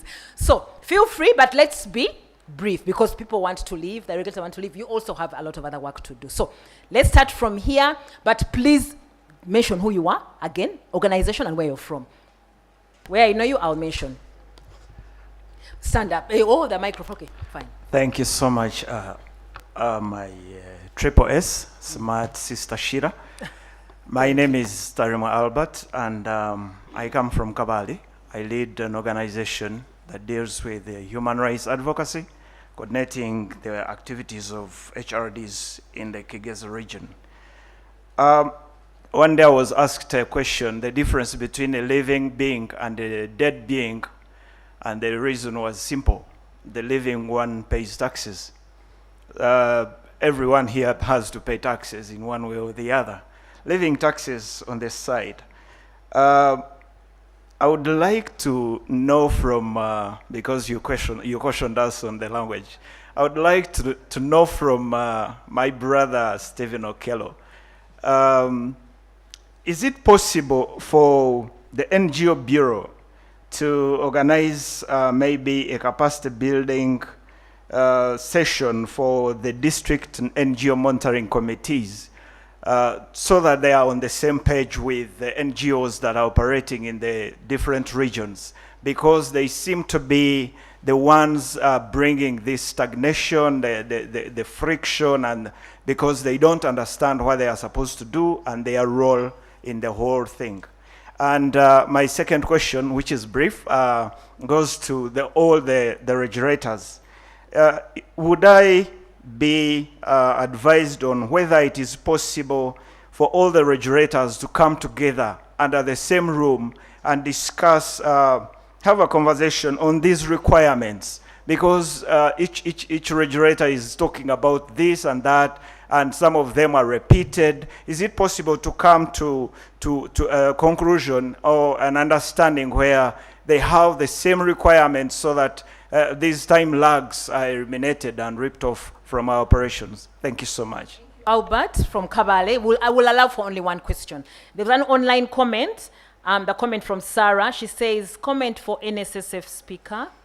Kindly update your app if it's not updated yet. We can no longer access our updated statements on the iOS app. That's a comment from Sarah on the NSSF. Yes, we'll just go like this. Yes, ma'am. Please say your name as well and where are you from. Yes, thank you so much. By the name is Leah Mukoya. I work with Freedom and Rome Uganda. That's a lesbian, bisexual, queer led organization. My concern is what really defines a legal entity when it comes to an organization? What defines that organization that is working under the legality that is required? And then my recommendation is, and I really ask that is taken into consideration. We can have these regulators and the organizations, because there are other organizations that work in partnership with minoritized groups. We should have a conversation, a dialogue, an in-depth understanding of which kinds of groups that different organizations serve. And it's a disclaimer to Madam. Yes, that Rachel. is Rachel, yes. It's not, we need to change some of our regulators' mindsets. The social immorality when it comes to minority groups, it's really, when it comes to human rights, those working with the human rights defenders, what is that supposed to mean? That means it's a challenging and a limiting barrier for organizations that are working with minoritized groups, because the laws themselves, the policies themselves actually, don't permit. And then now also the regulators, once they see this inclusion already, that's a turn off for them So how is that going to be a help? Thank you. Thank you, for, our sister from Farouk. The question on the legal entity, who is it directed to? That was for the one for NGO Bureau? Yes, Mr. Okello. Thank you, sister from Farouk. Okay, the question from Derek to Muhimbi say, online, I can hear again, my point, okay, sorry. Months ago, we applied to register our NGO, we as students from St. Lawrence University. But shockingly, we failed due to some offices demanding for money in the name of helping faster. Yet we have donors who are ready to support us for legal representation. I think it's an open question. Register as an NGO. It's there. Okay, we'll move to the next. Thank you so much. Thank you. Chair. Your name and where you're from? Yes, my name is Ariamba Brighton. I work with Youth for Green Communities, and I'm asking just a brief question from the background, but that organization was one which was affected by the suspension of NGOs last year in August. My question, I think, goes to Mr. Okello, who's the father of all NGOs, and Madam Rachel. My organization, the organization I work with, is a company limited by guarantee, and it was closed on the ground that it was not registered with the NGO Bureau, yet it was doing NGO work. So I want a distinction between what a non-profit company should do and what NGOs should do. I don't know if my question is clear. Brighton, that's Brighton? Yeah, Brighton. Okay. Yeah, and maybe Madam Rachel can also. Okay, thank you so much, Brighton. Yes, sir. Behind that, yeah, the three gentlemen. Yeah, thanks very much. I'm Maron Nagaba. I work with Anti-Corruption Coalition of Uganda. My question goes to Mr. Stephen Okello. You talked about the issue of interests of the country, doing activities in the best interest of the country. My question is, who defines the best interest? Because in some instances, best interest of the country may be construed as best interest of an individual. So where do we get guidance in terms of best interest of the country? Thank you. Maron, you use very good words. Where do we get guidance on defining best interests of a country? Thank you, Maron. There is a comment here from Christina Kello to Mr. Okello.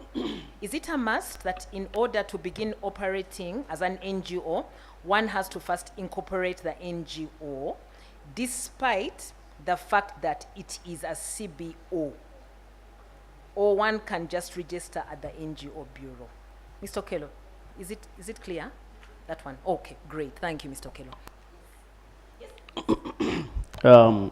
I'm Frederick Bombo, Executive Director, Kalamba Community Development Organizations, Tambara District.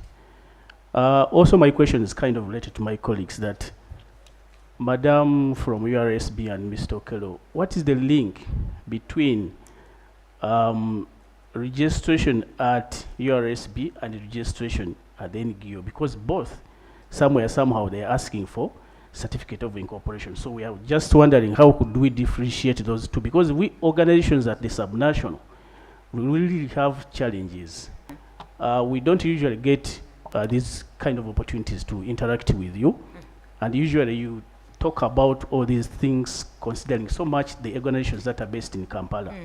But we as the subnational, we are still faced with these challenges. And now that you have said that you are going to be conducting outreaches, you had better hurry up because you are starving us. Frederick. We have been lacking a lot of information in regard to this, and we don't want to be penalized. Although Madam said that ignorance is no defense, but we would like you to join a team, as someone suggested that you can organize a team whereby you can say maybe you come in a region and you invite us and then you take us through, especially the information with the Financial Intelligence Authority. That when we are still lacking it and we are very vulnerable. So the officer from the Financial Intelligence Authority, we are calling for that to go down to the subnationals because we are lacking that information. Thanks so much. Thank you, Frederick. Where are you from again? Butambala district. Butambala. Frederick, you better, we don't say you better hurry up. You say, well, please make it a little bit faster. If when you can, when circumstances allow. But in behind you're saying, please come. Thank you so much. You raised the issue, that whole discourse around companies, NGO, what takes precedence, and all that. Thank you very much. Now, one question, I don't want to stop people, because we have to go through. Yes, I'm coming. Mr. Nsubuga, I'm coming. Yes.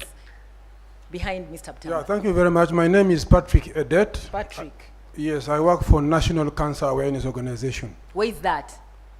Sorry? Where is that? Where? In Kampala, it's a national program. We scroll all over the country. Go ahead, Patrick. Now, mine goes to a gentleman from FIA. I'm in possession of a form I picked from your office yesterday but one, especially Form 3, on the appointment of a money laundering officer or control officer. So I needed more light, because I did not understand more what you stated in this form. Thank you. Okay. Clarification on the form. Good, you have Mr. He's called Mr. Subo. When you're saying you say Sydney, so that you can say my brother from FIA, then he'll feel nice that, you know, we are relating.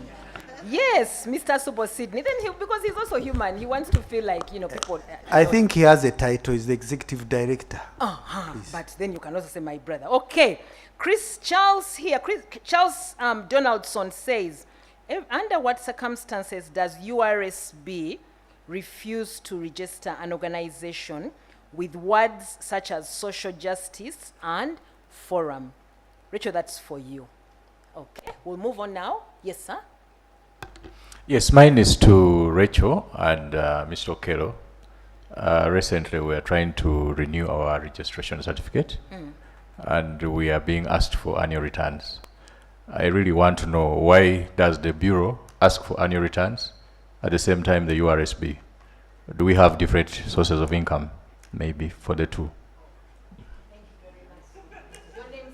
Your name again and where? Hannington Wako. I'm from the URI. It's the United Religions Initiative. Hannington, you're from the United Religions Initiative. United Religions Initiative. Here in Kampala? Yes. Here in Kampala. Thank you, Hannington. Your neighbor? Thank you, Madam. My name is Kosa Paul. Mr. Okelo said that CBOs are also small NGOs at the grassroots. But if you realize, I think that the majority as of now, because of the fear of the existing compliance issues in the country, and others have been integrated into the church development arm. I don't know what initiative you're going to take to ensure that these CBOs are actually given certificates, because according to the law, certificates are supposed to be given by the NGO Bureau, which are not there. So you find certificates for CBOs are given by the districts, and even some CBOs are registered by the sub-county. Is this within the existing law? Thank you. Thank you very much, Paul. One from Otim Ivan. He says the concept of efficiency is one-sided. I'm speaking slowly. When NGOs are penalized for some delays, how do we balance that when the regulator holds on to that delay that an NGO is penalized of? That is Otim. And then, okay, yes, now we'll go here. Yes, and then after that, please. Thank you. My name's Despina Namwembe, and I work with the United Religions Initiative. I also chair the Civil Society Coalition Against Violent Extremism. I wanted to know whether there is a formalized system for registering and renewing NGOs. I'm asking this because you got all these enforcers and you're tossed around. You run to URSB, they say go to URA, go to post office, go to this one. And I think Madam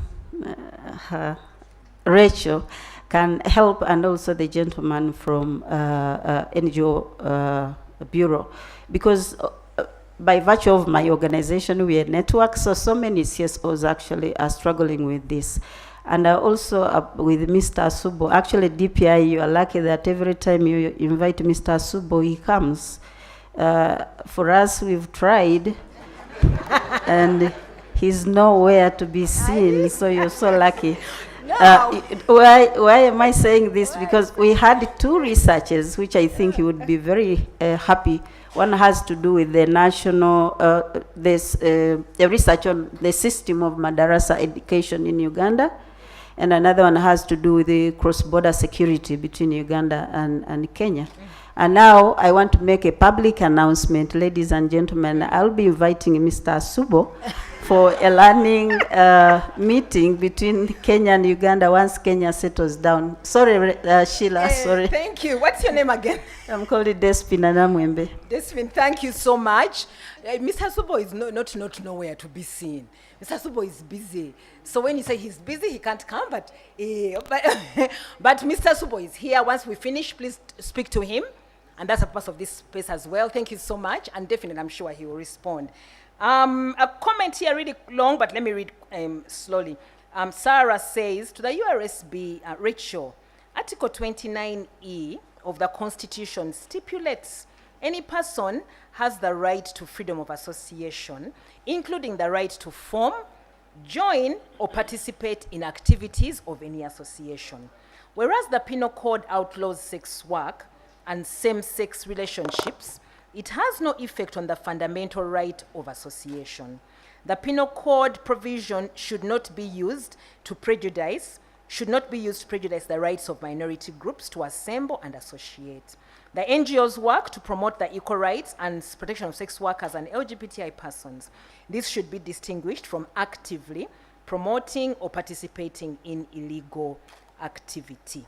That's a comment from Sarah. Mr. Subuga. Thank you very much. My name is Samuel Herbert Nsubuga, African Center for Treatment and Rehabilitation of Torture Victims. My question is to Mr. Sajabi of the National Social Security Fund, and unfortunately, Ms. Chelangata has left with the Uganda Revenue Authority. If we are facing financial challenges and we are forced to reduce our salaries, that means that we reduce the remittance to the NSSF and also the pay as you earn to URA. Do we have to communicate officially to the both URA and NSSF? I'm sure somebody will answer for them on behalf of URA. And do we have also to, okay, that's one question. Now, Mr. Okello, if you start the process of renewing your permit within the time frame, but after 6 months still you have not, because of things which are beyond your control and of course our control, do we have to pay that 2 million per month as you? Okay. But as long as you have started 6 months before. Thank you very much. Thank you, Mr. Nsubuga. Very quickly, Catherine here says, I'm Catherine, an accountant at Hoima Caritas. To NSSF representatives, I have not gotten any message or notification if my NSSF is paid, and that has been for a year. How should I get that notification? Mrs. Sekaja. Thank you. This, my name is Margaret Sekaja from the Human Rights Center, Uganda. Mr. Subo, you talked about timelines with the cases of freezing accounts and all that, with the DPP and courts, that there is no timeline. Isn't that contravening the Constitution about fair trial and speedy trial and all that? Is there some way we could try to contest it? And this is a question to all of you. Sometimes we submit our returns and the systems are off, especially URA and all that, but she's not here. And yet they would penalize us for submitting beyond time, but they say system has broken down. When you go to URA, they refuse to give you a letter to say the systems were actually down. Maybe all of you can answer this. Any of you. Thank you very much, Mrs. Sekaja. Igwe, what do I do now? Okay, 1 minute. 1 minute. Okay, there we go. Okay. Thank you very much, Madam Moderator. Cathal Gilbert from the EU delegation. Thank you to all the speakers and to the organisers of the event. As one of the development partners who works a lot with NGOs, it's been a really eye-opening meeting for me on both sides, really, to listen to the mandates in detail of all of the regulators and the important tasks that you have to fulfill those mandates.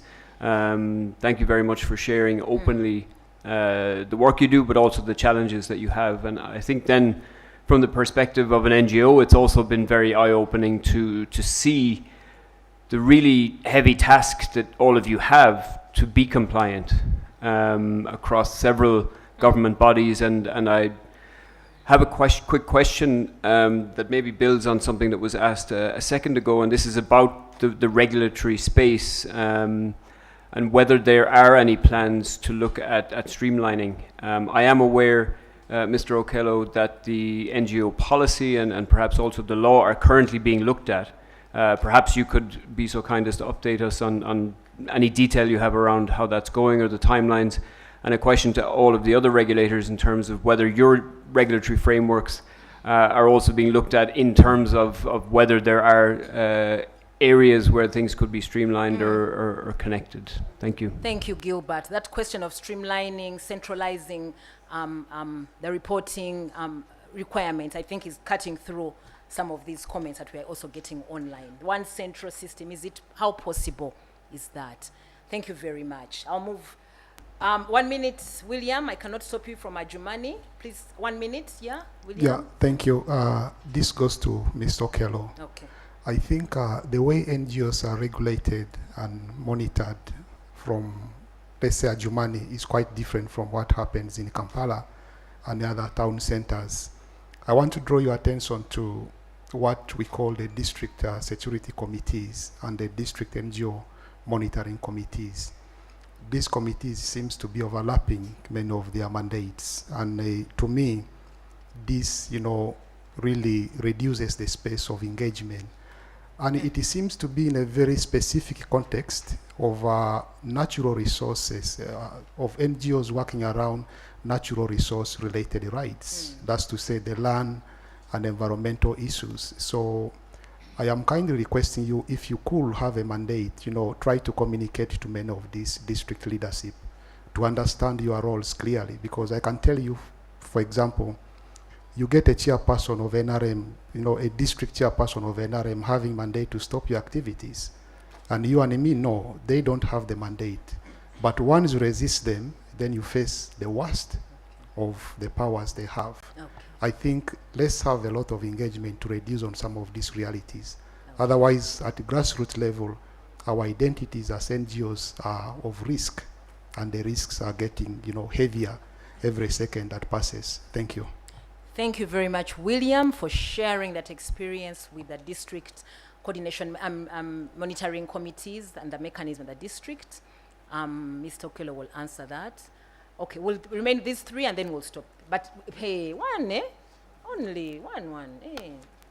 Hey, Sophie. Okay, thank you. My name is Daniel Bill Opio. I might be the odd man out. I'm from the private space. So what is the private space? The private sector. Okay. I mean, I'm not working with but the conversation has been a bit intriguing. Right. And I couldn't resist Yona's invitation. Okay. Be that as it may, as aspiring service providers for NGOs, how are our regulators working on the ease of doing business in Uganda? Because you file, for example, a resolution and you might as well get a leave or go on holiday and come back when that hasn't yet been effected. And then this is addressed to NITA.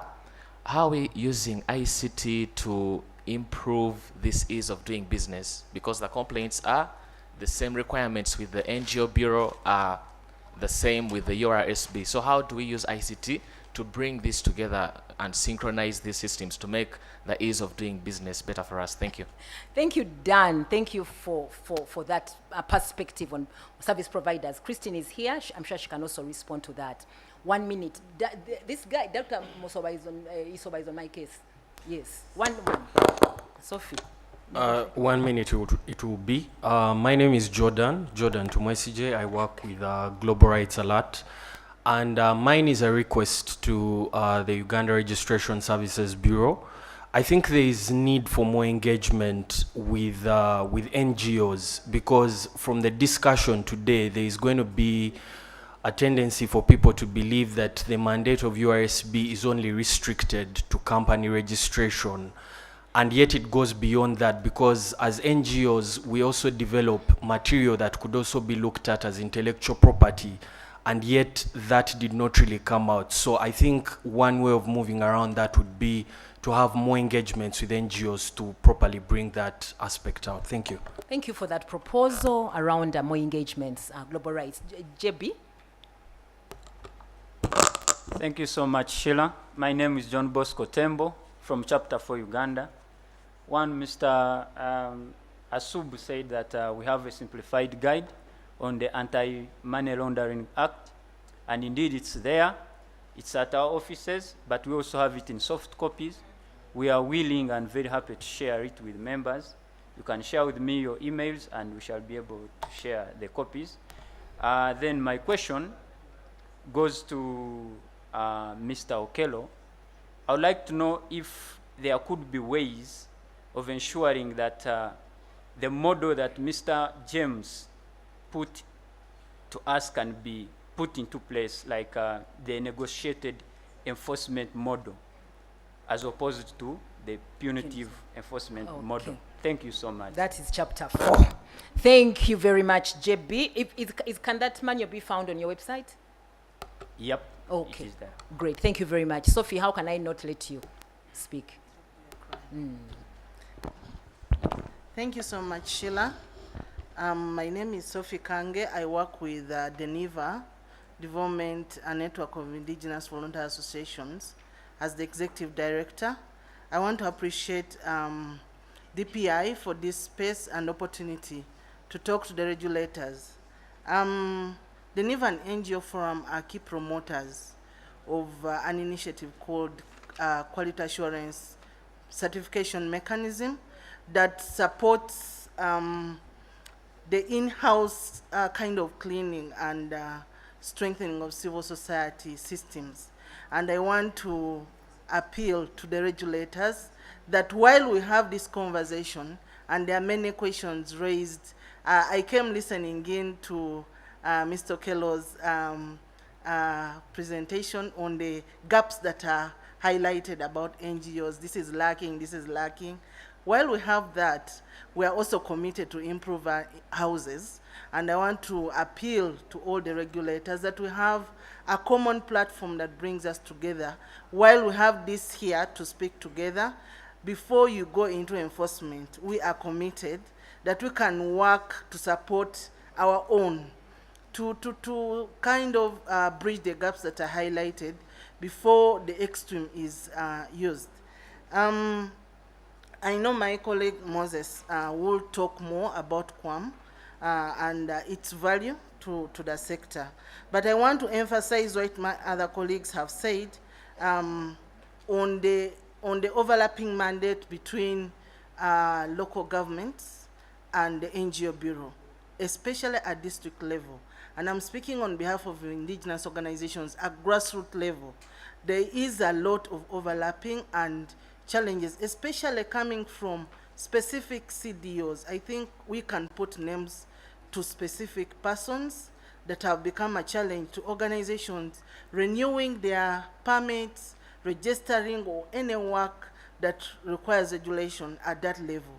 And I think I want to call upon the NGO Bureau to kind of harmonize that and see how we speak together. The whole issue of streamlining. I want to invite KCCA, yeah, to have an engagement with CBOs. I think there are all a lot of issues regarding that, and the whole aspect of threshold because CBOs have little monies that they work with, but they're expected to pay taxes, yeah? So to also sensitize them on the implications, but the value of taxation, yeah, and how they can work out the peculiarities that come. We have dry seasons also and wet seasons. How do we navigate those? Thank you so much. Sophie is from Deneva, our regulators, and we all know Deneva, but the Deneva and NGO Forum have been instrumental in popularizing our regulators, our own self-regulatory mechanism for NGOs. So that's an area that we also need to continue to strengthen and to support as regulators. I'll shift it back now to the regulators. It's a difficult one, but I think that you might not have to respond to everything. We have a website already dedicated to talk to regulator, where the questions are going to be uploaded and the answers will be uploaded. So there's questions which are similar. You could merge those in the interest of time, but at least we have heard the concerns of the beneficiaries of this the legal framework. That's very important. So I'll start with Mr. Okello. I got this note. Mr. Okello, I'll give you 3 minutes. If that's possible. And then for all the others, let's just try to keep it very short, and we'll continue the conversations. We'll go in the same order we came. So, Mr. Okello, we can all sit where we are. Just feel free. Yeah. Yes, thank you, Sheila, and thanks to everyone for the questions. The questions here are almost a whole presentation of its own. So, as you said, I'll just answer the few I can answer, because a number of them cut across. And the rest we shall respond online. The possibility of organizing capacity building sessions for DNMCs, that was from Albert. Albert, we are already doing that. The only challenge is that the team in the districts face a challenge of continuous transfers. You build the capacity of a team today, go after a few months, there's a totally new team on the ground, and you have to start afresh. And that, of course, also has a bearing on the limited resources, because you think that you have actually covered an area, and then the next year you realize you should go back, because the RDC you talked to, the cow you talked to, the DISO you talked to, who now have understood, have all changed, and new people on board. So I think that remains a challenge, but we have taken note of that. We're already doing it, and we shall continue doing it. But of course, all these have financial implications. We just hope that with available resources we can do more. In terms of can the regulators come together, I think this is an opportunity. Actually, today also is an opportunity for us to start having more conversations and talking amongst ourselves. But of course, I wanted to go straight to a question Gilbert had raised, because it answers a lot of things here, that the process of reviewing the NGO Act and the NGO Act 2016 and the NGO Policy 2010 is ongoing. We have we started with an issues paper that was looked at. Then we are supposed to have a regulatory impact assessment, which should have taken place this first quarter, but it has not taken place. All of you are aware of the challenges in the releases. But once this takes place, then we are going to start the consultative process. And that means that all these views, actually a number of concerns here about the requirements and so many things, we can actually have an in-depth discussion the moment we start this consultative process. So I request the NGO leaders, all the actors present, that please start to put together areas. But of course, you can only do a better job if you have read these documents and have a thorough appreciation. Of course, we already have a very poor reading culture. My humble request is that let people take time and read through these documents. Don't wait for the entire review process where the NGO Act has been amended and the policy has been reviewed. Then you come up with issues because you're just reading them. Yeah, because I'll tell you that we go around the country, but even the NGO policy that has been there for all these years, since 2010, people almost see it as a new document. So I'm requesting that let's read and start to prepare for this process. So the process is still ongoing. The other area about requirements still, because it is everywhere, and streamlining. I think NITAU has already given us an avenue, and we think the biggest answer to this is automation. You can see that all the actors are already addressing the issue of automation. FIA is handling that. On the bureau side, we are also doing that. We are at a stage where actually we are just starting, because we have been trying to procure a service provider so that this is handled. We have worked closely with NITAU, as they have indicated, and we hope that all our services will be automated. Then we are also going to integrate them with the other regulators, because at the end of the day, as long as things are still manual, then it is hard to eliminate some of these requirements. But the moment all of us have automated and we are working as a team, I can tell you that we are going to eliminate a number of these requirements, by even a very big percentage. So on the issues related to that, I think one general answer is that working together with NITAU and the other stakeholders, we shall eliminate a number of these requirements, so that you go to one common pool and you can share that information, and all the other stakeholders pick it from there. So we just have to agree who receives it, and then the others can access it. On the issue of what defines a legal entity, I think it was a question for mainly URSB, though of course it appeared to come to the Bureau. But I think URSB should answer this, but we are very clear that, that everyone is supposed to incorporate in order to become a legal entity, and the moment you have not incorporated, then engaging with you is very difficult. So I'll request URSB to answer that, because they handle the incorporation bit. The students from St. Lawrence, about their challenge of meeting requirements because they're being asked for money everywhere, that's a challenge which all of us as the regulators keep receiving. That along the way, as the different organizations are trying to put together requirements, they are being requested for funds, but of course this is more of something which we can address with their top leadership to see what happens, because this, I think, does not happen at the top leadership. It happens at the much lower level when you go through these processes. So we just hope that we can address and stamp that out, because as long as we work as a team, then we can eliminate that and remove it completely. On the suspended NGOs, someone was concerned, the company limited by guarantee, and action was taken against them because they are not incorporated. During my speech or remarks, I'd clearly indicated that every NGO operating this country must have 3 documents. One is a certificate of incorporation, the other one is a certificate of registration, and the other one is a valid permit.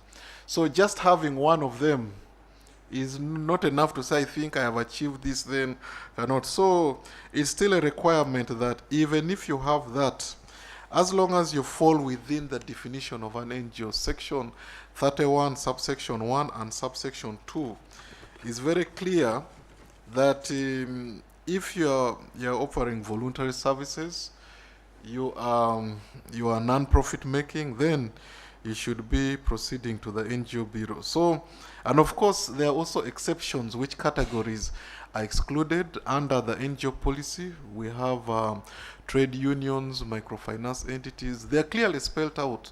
So if you do not fall in that category, then you will have to still proceed to the NGO Bureau, even after incorporating. I think on the issue of the interests of the country, Sheila, we shall discuss this more when we are reviewing the law, because there are so many areas, not only here, that people want a further breakdown or interpretation and appreciation of what they actually mean. So I think all these will be addressed at that point. On the issue of a CBO is not required to incorporate. That's what is stated in the law. Yeah, a CBO does not incorporate. The moment a CBO feels now they have the capacity to move to a much bigger level, then what they have to do is now to upgrade the full NGO. But the law does not allow a CBO to incorporate. So, and of course, and that also creates a challenge, because when it comes to issues of name reservation, there's always been a clash between the NGOs clashing with CBOs over the same names. On the issue of the link between URSB and NGO Bureau, that one will be answered during the automation, so that we are fully integrated. In terms of conducting the outreaches as a team, I wanted to indicate that almost every quarter we keep conducting what we call reflection meetings and community dialogue meetings. In most cases, the NGO Bureau and the FIA have gone out together to go and engage in a number of stakeholders out there. After this engagement, I think if resources permit, we can see if at all we can bring more actors on board, so that we move as a team, so that the moment you go to a sub-region, the entire sub-region benefits from this kind of a setup where you're talking to all the people in one room and at the same time. The issue of returns, I think this one we shall also address it through the automation. And then the initiative to ensure NGOs are given certificates. Now, someone had indicated that CBOs are registered with the NGO Bureau. No, they are not registered with the Bureau. They are registered with the District NGO Monitoring Committee. However, I appreciate the challenge that you are raising, that in the district, there's still no harmonized way of handling CBOs. You find that almost every sub-county wants to come up with their own arrangement of how to actually handle CBOs. So we hope that the more we engage these districts, we can handle that. One of the things actually we were also looking forward to is that since almost everyone appears to be issuing different certificates and permits for CBOs, we wanted actually all these documents to be printed by the Bureau and then sent to them with all the security features, because even some of these monies at times do not end up actually in the bank, because every sub-county handles them in a different way. So we hope that this can help us address this. Our team raised the issue of delays and at times, but of course I wanted to respond to this, that we try our level best, mainly as the Bureau. The other regulators will speak for themselves, to ensure that we pay attention to turnaround time. However, of course, the moment you submit an application, it's not automatic that the moment you get it, then it should just go through the process and the document is issued. There's a lot that happens in the background, because we do a lot of analysis, because we have to be sure that the audited books of accounts, whoever's audited, is one of the recognized auditors in this country. That means we should cross-check with the institution. Is this one of you? And then if this person is one of the team, then you cross-check with the person, did you audit these reports? So there's a lot of background check that goes on. So if you say, I operate in this district, you need to engage the DCDO to find out, is this person actually on the ground? They are raising ABCs. So, but in terms of the turnaround time, we try our level best. But of course, as I've indicated, automation will address a number of things, whereby the moment we integrate what we do, the integration will not only stop at the national level. We want to also integrate it with the grassroots level, so that a DCDO can actually avail us information online instead of having necessarily to wait. Our only concern will be whether we can fully achieve that and avail them all the equipments that they need. I'm just looking for the issue of the 2 million fine. It has always come up as a concern, and Subuga Herbert raises it. I think this one, we shall discuss it more during the review process, because we may not get a clear answer now. Let's see whether it can be addressed, because originally it was 20,000 shillings. It was one currency point. But when we were on the floor of Parliament reviewing this law in 2015, the Parliament felt that they wanted people to take things more seriously, so they put 2 million fine, but you're given room to renew 6 months before. But of course, you also raised an issue in terms of renewal process has started. and then it is after the 6 months and you're not renewed, then the permit has expired. Now, as long as you have evidence that you started the renewal process, then in most cases we do not charge you the fine. I'll give you an example that the organizations that come and they have, let me say, 3 months, but they tell you that I came and approached the NGO Bureau around 4 months ago, but I was lacking ABCD. So when we look at the file, we find that even the payments show that it's true. You actually paid much earlier, and there are even stamps showing that actually you are actually speaking the truth. Then we don't actually fine you. So can you show evidence that you actually started the process, but because of delays that were beyond your control, then you bring it to attention, then you are considered. Then I think I think all the others, the issue of the different perspectives, that one we shall discuss it more when we are actually reviewing this law. Then I think a challenge that has come out clearly, I don't think this had come out clearly before, because I move around the country a lot and I pick a number of comments. The main concern we had got around the country was that the local government authorities were either charging money for MOUs and other things. We are trying to address this with our minister together with the Minister of Local Government. The new thing that is coming up today is the District Security Committee. And I think now this involves the Minister for Presidency. So I think this is a takeaway. I'm going to engage my minister on this so that we can further handle this, because if there are those overlapping roles and it's creating a frustration, then I think this is something that can be addressed. The same way we are handling the local government with the local government ministry, we're also going to engage the Minister for Presidency. But I also remember that during one of the dialogue meetings that we held actually in this same venue, the person from the Minister for Presidency was present, and they had actually requested you that if you have any concern of such challenges, you need to report directly to them. So I do not know how many have taken opportunity of that to address it.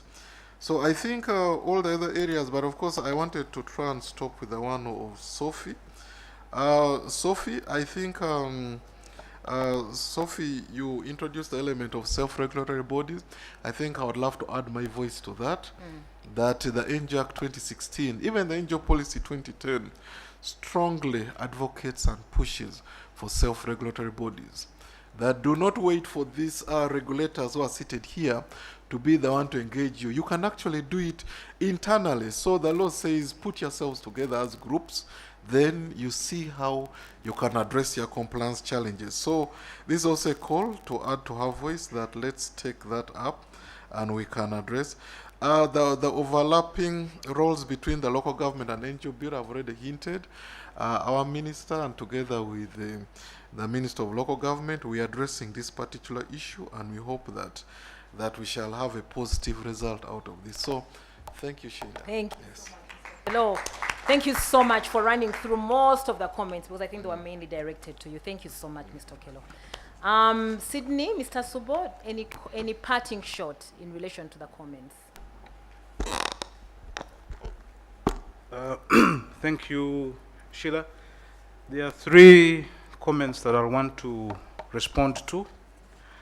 The first one is from Patrick on the Form 3, appointment of the money laundering control officers. So when you're applying for a certificate of registration with the FIA, we ask you to attach a certificate of incorporation from URSB. You attach a certificate of appointment, the Form 3, which is the appointment of the money laundering control officer, because the money laundering control officer is our contact person, the liaison person with that particular entity, and they have obligations under the law. So the form is you just fill it in. All these forms are available on the website, and also we provide an email on the website where you can seek clarifications where you have doubts. That is, the email is compliance@fia.go.ug. we're always on hand to respond to any queries. Now, the MLCO, or Money Laundering Control Officer, does not need to be somebody you independently appoint. You don't have to advertise and appoint. It's somebody within the organization who can play this role, as long as that person is not the chief executive officer or the auditor. So anyone else outside those two, except where if the organization is so small, and then you can apply and say the CEO or the auditor, and then you give explanations why. But ordinarily, anyone else other than those two can be appointed to be the MLCO. But where there's doubt, you write to compliance@fi.go.ug. The second comment is from Despin Namwembe. Yes, I try to make myself as available as possible. Now that you have publicly raised it, I will make myself available. So, yes, that's good. Yes, I'll make myself available. Then the last one is from our eminent person. I always like using that word, Margaret Sekaja. Right. Now, it's ironic that actually the argument the judiciary, it wasn't not the judiciary, it's actually the parliamentarians. They were saying that the judiciary had raised issues with timelines fixed in the law within which they should deliver their rulings and judgments, because they were saying it impacts on their independence. The same argument was raised in respect to imposing timelines on the DPP. So it's ironic, because the reason why we as drafters of the law wanted those timelines was to expedite things. So that is ironic. And now, indeed, we are all affected by these delays. It's not only because in most cases we are the respondents. We are taken to court. We have never initiated any civil proceedings against any NGO. We have been respondents in all these applications, and most of them have been those rights, seeking enforcement of rights under administrative law, certiorari, mandamus, and prohibition. And best practice is that these rulings should be made within 6 months, because they seek to enforce certain rights. But the courts don't abide, because they have backlog, they have all manner of reasons, and they are the arbiters. So even if you are grieved about delays in judgment, of course they have their own standards. They say from the time arguments are concluded, the judgment should be delivered within 3 to 6 months. But many of them don't adhere to that. For example, there is I know the NGO Forum, they took us to court, and we made our arguments, but I attend all the events where I'm invited, that notwithstanding. The judgment has been pending for, I think Dr. Isova knows, it's now more than a year. We have been pressing the court for this judgment, regardless of which side it goes, because as long as it is, because we expect the court to set certain precedents, and so that it sets the rules for future decision making, both on our side and also on the side of those that are regulated. But this judgment has been pending for all this long.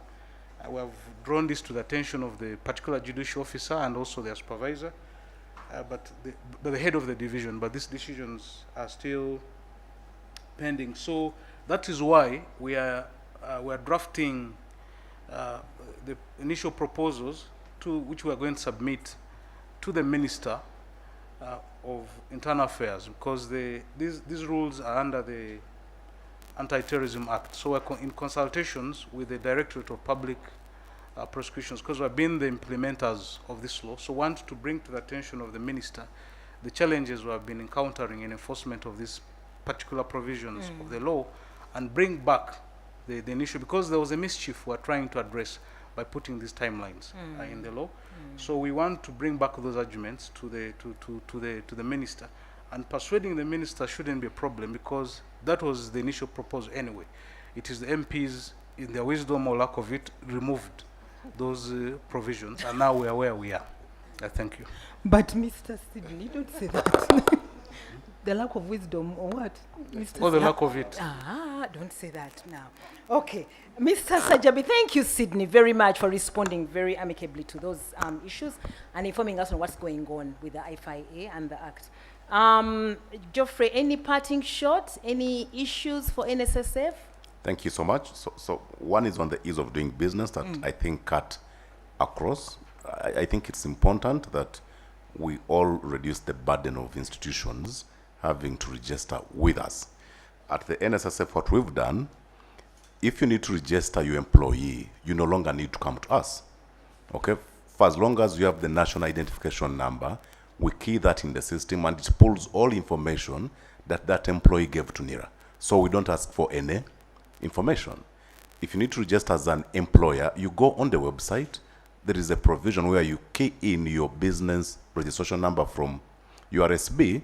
Again, our system picks everything that you already gave to URSB, so we don't need to ask for the same information. But also sometimes you've got a requirement where you need to apply for a clearance, okay, from the fund to show that you're compliant. Again, you don't need to come to us. You go on the website of the fund, key in the number of your company and apply, and you can get that document where you are. So even when we are not seated in the same room, for as long as our systems are integrated, we don't need to ask for the same information. In fact, we're now making it possible for employers to register their own employees. All you need is to have your employee's national identification number. NSSF is integrated with NIRA. So in the comfort of your office, key in that number, and the system will automatically give you an NSSF number. So you don't even need to come to us. But I think we all need to integrate. We've done the same with URA. Sarah, on the app being down, yes, we're doing enhancements on the iOS version. So we think in a few days it should be up and running. Mr. Nsubuga, whether you need to communicate if you reduce salaries, because that's going to affect how much you pay to the fund. Under the law, you don't have to. But it is a good thing that you do, because if you've been paying 10 million per month and it drops to 5, we will ask questions. And sometimes if you don't want us to come and ask those questions, you could prompt us and say, hey, by the way, ABC has happened, so this month expect less. So it makes it easier. We don't have to come and, ask you. But if you're not comfortable, it's still not a strict requirement of the law. It is just on your personal basis. Catherine, I think who called in from Hoima or Masindi about not receiving notifications for 1 year. Every time your NSSF is paid, you get an SMS that says your account has received this money. But if you don't get a notification, that is also a notification. Yes, either it means that your money is not being paid, so then you can ask the difficult questions, or you go to your nearest NSSF office. So the lack of a notification is also notifying you that there could be a problem. It could be that maybe your number got issues, okay? It could be, because also we've done a cleanup, we realized that a significant number of our members gave us phone numbers that are not in their names.